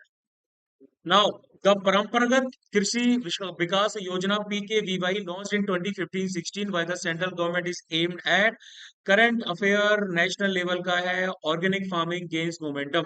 ऑर्गेनिक फार्मिंग के बारे में है ना, यानी कि support promotion of organic farming in the country. When did the Union government establish a separate Ministry of Cooperation with a vision of सहकार से समृद्धि? ये हमने पॉलिटी में किया था। ठीक है, वैसे तो करंट अफेयर का क्वेश्चन है लेकिन इसको पॉलिटी में किया था। CDS 2 2021 में पूछा गया था। 2021 में भैया आपका ये जो मंत्रालय है सहकारिता मंत्रालय, इसकी स्थापना की गई। Now, Ministry of Defence, Government of India has declared 2025 as the year of current affair of national and defense। Sheets में भी कवर्ड था, एमसीक्यूज में भी कवर्ड था। आप सबको पता है मिनिस्ट्री ऑफ डिफेंस ने जनवरी के फर्स्ट वीक में ही ईयर ऑफ रिफॉर्म्स के तौर पे आपका इसको डिक्लेयर किया था, रक्षा मंत्री श्री राजनाथ सिंह ने। Next, which of the following statements about ONDC, open network for digital commerce, multiple time इसको भैया हमने शीट्स में कवर किया है, एमसीक्यूज में बहुत बार पूछा गया है ये, है ना। ये आपका करंट अफेयर इकोनॉमिक्स या नेशनल से जुड़ा हुआ आता है कि इसको लॉन्च किया गया था 2021 में गवर्नमेंट ऑफ इंडिया के द्वारा, बिल्कुल सही है। It aims to democratise e commerce in India, बिल्कुल सही है। देखो ये हमारे प्लेटफॉर्म सेंट्रिक मॉडल्स है ना, अमेजन हो गया, फ्लिपकार्ट हो गया, लेकिन ONDC में बायर्स और सेलर्स इंटरेक्ट कर सकते हैं एक दूसरे के साथ साथ, प्लेटफॉर्म से इंडिपेंडेंट हो, है ना। तो ये आपका हो गया सही। इंडिया है surpass China in 2024 in e retail penetration, जो कि गलत है, ऐसा कोई डेटा भैया हमारे पास नहीं है। 1 और 2 ही सही होगा। अब आ जाते हैं million minds augmenting national aspirations and knowledge, यानी कि मानक एक स्कीम है under the flagship program innovation in science pursuit for inspired research inspire. CA आपका नेशनल के अंदर आता है, शीट्स में भी कवर्ड है, एमसीक्यूज में भी कवर्ड है आपका ही। ठीक है। इसका एम क्या है, school children studying in class 6 to 10, जो एज ग्रुप 10 से 15 के बारे में आते हैं, उनमें आपका क्रिएटिव और इनोवेटिव थिंकिंग को बढ़ाना है। 114, ये तो भैया था ही हमारा ठीक है। ये भी शीट्स में था, ये एमसीक्यूज में भी था आपका। क्योंकि ये आपका जनवरी फरवरी के दौरान ही दिया गया था। तो किस किस को दिया गया था, देखो गुकेश जी को दिया गया चेस के लिए, ठीक है। हरमनप्रीत को दिया गया जी हॉकी के लिए। प्रवीण कुमार जी को दिया गया है पैरा एथलेटिक्स के लिए, और मनु भाकर को दिया गया है शूटिंग के लिए। तो चारों आंसर भैया यहाँ पर आ जाएंगे, ठीक है। ये आपका स्पोर्ट्स का था करंट अफेयर्स, एक mark. Now consider the following statements about a prominent film personality of India जिनकी मृत्यु हो गई थी। हैदराबाद में जन्म हुआ, 1970s में सीरीज ऑफ फिल्म्स लेकर आए जो कि मेन स्ट्रीम बॉलीवुड से अलग थी। आप इनको आर्ट फिल्म्स के तौर पे भी जानते हैं। भारत एक खोज के लिए जाने गए, लैंडमार्क 53 एपिसोड टेलीविजन सीरीज थी। और 2023 में बायोपिक शेख मुजीबुर रहमान की उन्होंने डायरेक्ट भी की थी। सो वो थे श्याम बेनेगल। ये आपका करंट अफेयर नेशनल लेवल का आ जाता है। अब the order of Mubarak al Kabeer is the highest national award. हम सबको पता है कि ये अवार्ड आपका मोदी जी को दिया गया, है ना। किसने दिया था भैया, कुवैत ने दिया था। Current affair of international, bald eagle has recently been officially declared as the national bird of which one among the following countries, that is USA। Current affair international level sheets और दोनों में cover किया गया था। और Surya Kiran is a joint military exercise between India and Nepal, ठीक है। ये सूर्य किरण है भैया आपकी। तो ये भी आपका सीए ऑफ नेशनल या डिफेंस, ठीक है। तो ये हो गए। अब आ जाते हैं 1119, इसमें तीन करंट अफेयर्स इंट्रीगेटेड है। पहला आपका बोला जा रहा है Moidam, the mound burial system of the Ahom dynasty was inscribed in the UNESCO world heritage list, है ना। ये आपकी इंडिया की 43rd साइट है। और थर्ड आ जाती है असम से, इसको भी हमने कवर किया था, तो ये सही है। उसके बाद दूसरा आ जा रहा है कि the government of India conferred the status of classical language to Pali, Assamese, Bengali and Maithili. तो क्लासिकल लैंग्वेज में आपकी 5 नई क्लासिकल लैंग्वेज स्टेटस दिए गए हैं, मराठी, पाली, प्राकृत, असमीज एंड बंगाली, है ना। मैथिली तो शेड्यूल्ड लैंग्वेजेस में से आ जाती है। तो पाली, असमीज और बंगाली तो थी, लेकिन मैथिली नहीं थी। तो ये हो जाएगा गलत। उसके बाद प्रोजेक्ट परी is an initiative of ministry of education. तो ये 46 वर्ल्ड हेरिटेज कमेटी मीटिंग के दौरान इनिशिएट किया गया था, और ललित कला एकेडमी ने इसको एग्जीक्यूट किया, है ना। Autonomous institution ministry of culture के अंडर में आ जाता है, national gallery of modern art भी एसोसिएटेड थी। तो ये आपका हो जाएगा गलत, मिनिस्ट्री ऑफ एजुकेशन नहीं, मिनिस्ट्री ऑफ क्या है, कल्चर। ये भी गलत। तो एकमात्र भैया आपका पहला ही स्टेटमेंट इसमें सही है, दैट इज वन ओनली। सबसे लास्ट पे आते हैं, ठीक है। Which one of the following PSLVs launched by ISRO is not correctly matched with their missions? इनमें से कौन सा PSLV जो इसरो ने लॉन्च किया था वो करेक्टली अपने मिशंस के साथ लॉन्च नहीं है। PSLV C60 आपका आ जाता है। PSLV C60 आपका स्पेडेक्स से रिलेटेड आता है ना। डॉकिंग से रिलेटेड आता है, तो ये तो है। PSLV C59 आ जाता है, इसको कहा जाता है प्रोबा, जो कि ES यूरोपियन स्पेस एजेंसी के साथ में लॉन्च किया गया था। तो ये भी आ जाता है C59। PSLV C58 के बारे में बात करेंगे, एक्सपो पोलरीमीटर वाला सैटेलाइट आ जाती है आपकी, ठीक है। ये भी भैया आपका किया गया है, ठीक है, ये भी सही है। PSLV C57 DSSAR जो कि गलत है, ये आदित्य L1 मिशन के साथ डील करता है। तो नॉट करेक्टली मैच आ जाएगा डी। अब देखो इसकी जो हमारी आंसर की है वो आपको टेलीग्राम चैनल पे मिल जाएगी। इसकी लिंक आपको नीचे डिस्क्रिप्शन में दे रखी है भैया, वहां जाओ। टेलीग्राम चैनल पे मिल जाएगी, इंस्टाग्राम पे भी भैया हमने अपलोड कर दिया, इंस्टाग्राम पे भी आपको मिल जाएगी। अब मैं आपको सब्जेक्ट्स का ब्रेकडाउन बता देता हूँ, ठीक है। फिजिक्स में हमारे क्वेश्चंस पूछे गए थे 12, ठीक है। केमिस्ट्री में पूछे गए थे आपके 11। बायो में आपके क्वेश्चन पूछे गए थे 7। 10, ये टोटल मिला के आपके 30 क्वेश्चन हो रहे हैं। ओवरऑल साइंस में 30 क्वेश्चन पूछे गए थे, ज्यादा कुछ चेंज नहीं आया। फिजिक्स, केमिस्ट्री, बायो में क्वेश्चंस अप डाउन होते रहते हैं। ओवरऑल क्वेश्चंस काफी ज्यादा करने वाले थे, डुएबल थे। 30 में से 25 क्वेश्चंस आराम से बंदा करके आ सकता है जिसने साइंस को थॉरोली कवर किया, ठीक है। पॉलिटी की बात किया जाए तो पॉलिटी में आपके टोटल क्वेश्चन पूछे गए थे 11। इन 11 में से भैया बंदा 8 से 9 क्वेश्चंस आराम से करके आ सकता है। पॉलिटी में बीच में क्वेश्चंस कम हो गए थे, 5 से पूछे जा रहे थे, लेकिन थोड़ा सा बाउंस बैक किया है पॉलिटी ने और आपके 11 क्वेश्चंस पे पहुंच गए। तो 11 क्वेश्चंस पॉलिटी के काफी ठीक ठाक है। 8-9 क्वेश्चंस करके आ रहे हो, बहुत बढ़िया काम। उसके बाद आ जाते हैं फिजिकल ज्योग्राफी पे। फिजिकल ज्योग्राफी में total 11 question. Indian physical geography में आपके पूछे गए थे 5 क्वेश्चन सॉल्व। ठीक है, टोटल होते हैं 16 क्वेश्चन। ज्योग्राफी में अराउंड 18 से 20 क्वेश्चंस आपके पूछे जाते हैं। ये समझ लो कि ज्योग्राफी के 2-3 क्वेश्चंस पॉलिटी को भेज दिए गए, है ना, एवरेज इनका कम हो गया। 16 क्वेश्चंस में से आराम से 12-13 क्वेश्चंस फुल एक्यूरेसी के साथ में किए जा सकते हैं। आगे बात करते हैं भैया एशियन हिस्ट्री की। क्वेश्चंस थे 12, काफी अच्छा खासा पोर्शन था। मेडिवल हिस्ट्री के थे 7, अच्छा पोर्शन था। मॉडर्न हिस्ट्री ने डिसअपॉइंट किया, 3 क्वेश्चंस। 12, 7 और ये 3 हो गए भैया आपके। 7 और 3, हाँ, 22 क्वेश्चन हुए। 20-22 का एवरेज हिस्ट्री का रहता है। इस 20-22 में से आराम से 14-15 क्वेश्चन करने वाले थे, अच्छे खासे अटेम्प्ट आप करके आ सकते थे फुल एक्यूरेसी के साथ। ठीक है, करंट अफेयर्स की बात करते हैं। नेशनल में पूछे गए 16, इंटरनेशनल में पूछे गए हैं 11, इकोनॉमिक्स में पूछे गए हैं 5 और साइंस एंड टेक्नोलॉजी में पूछे गए हैं 6। स्पोर्ट्स में आपके पूछे गए हैं 1। ठीक है, और ये भैया हमारा इकोनॉमिक्स छूट गया है, इकोनॉमिक्स कोर सब्जेक्ट है, इसमें आपके 2 क्वेश्चंस। ठीक है, दोनों क्वेश्चंस डुएबल थे।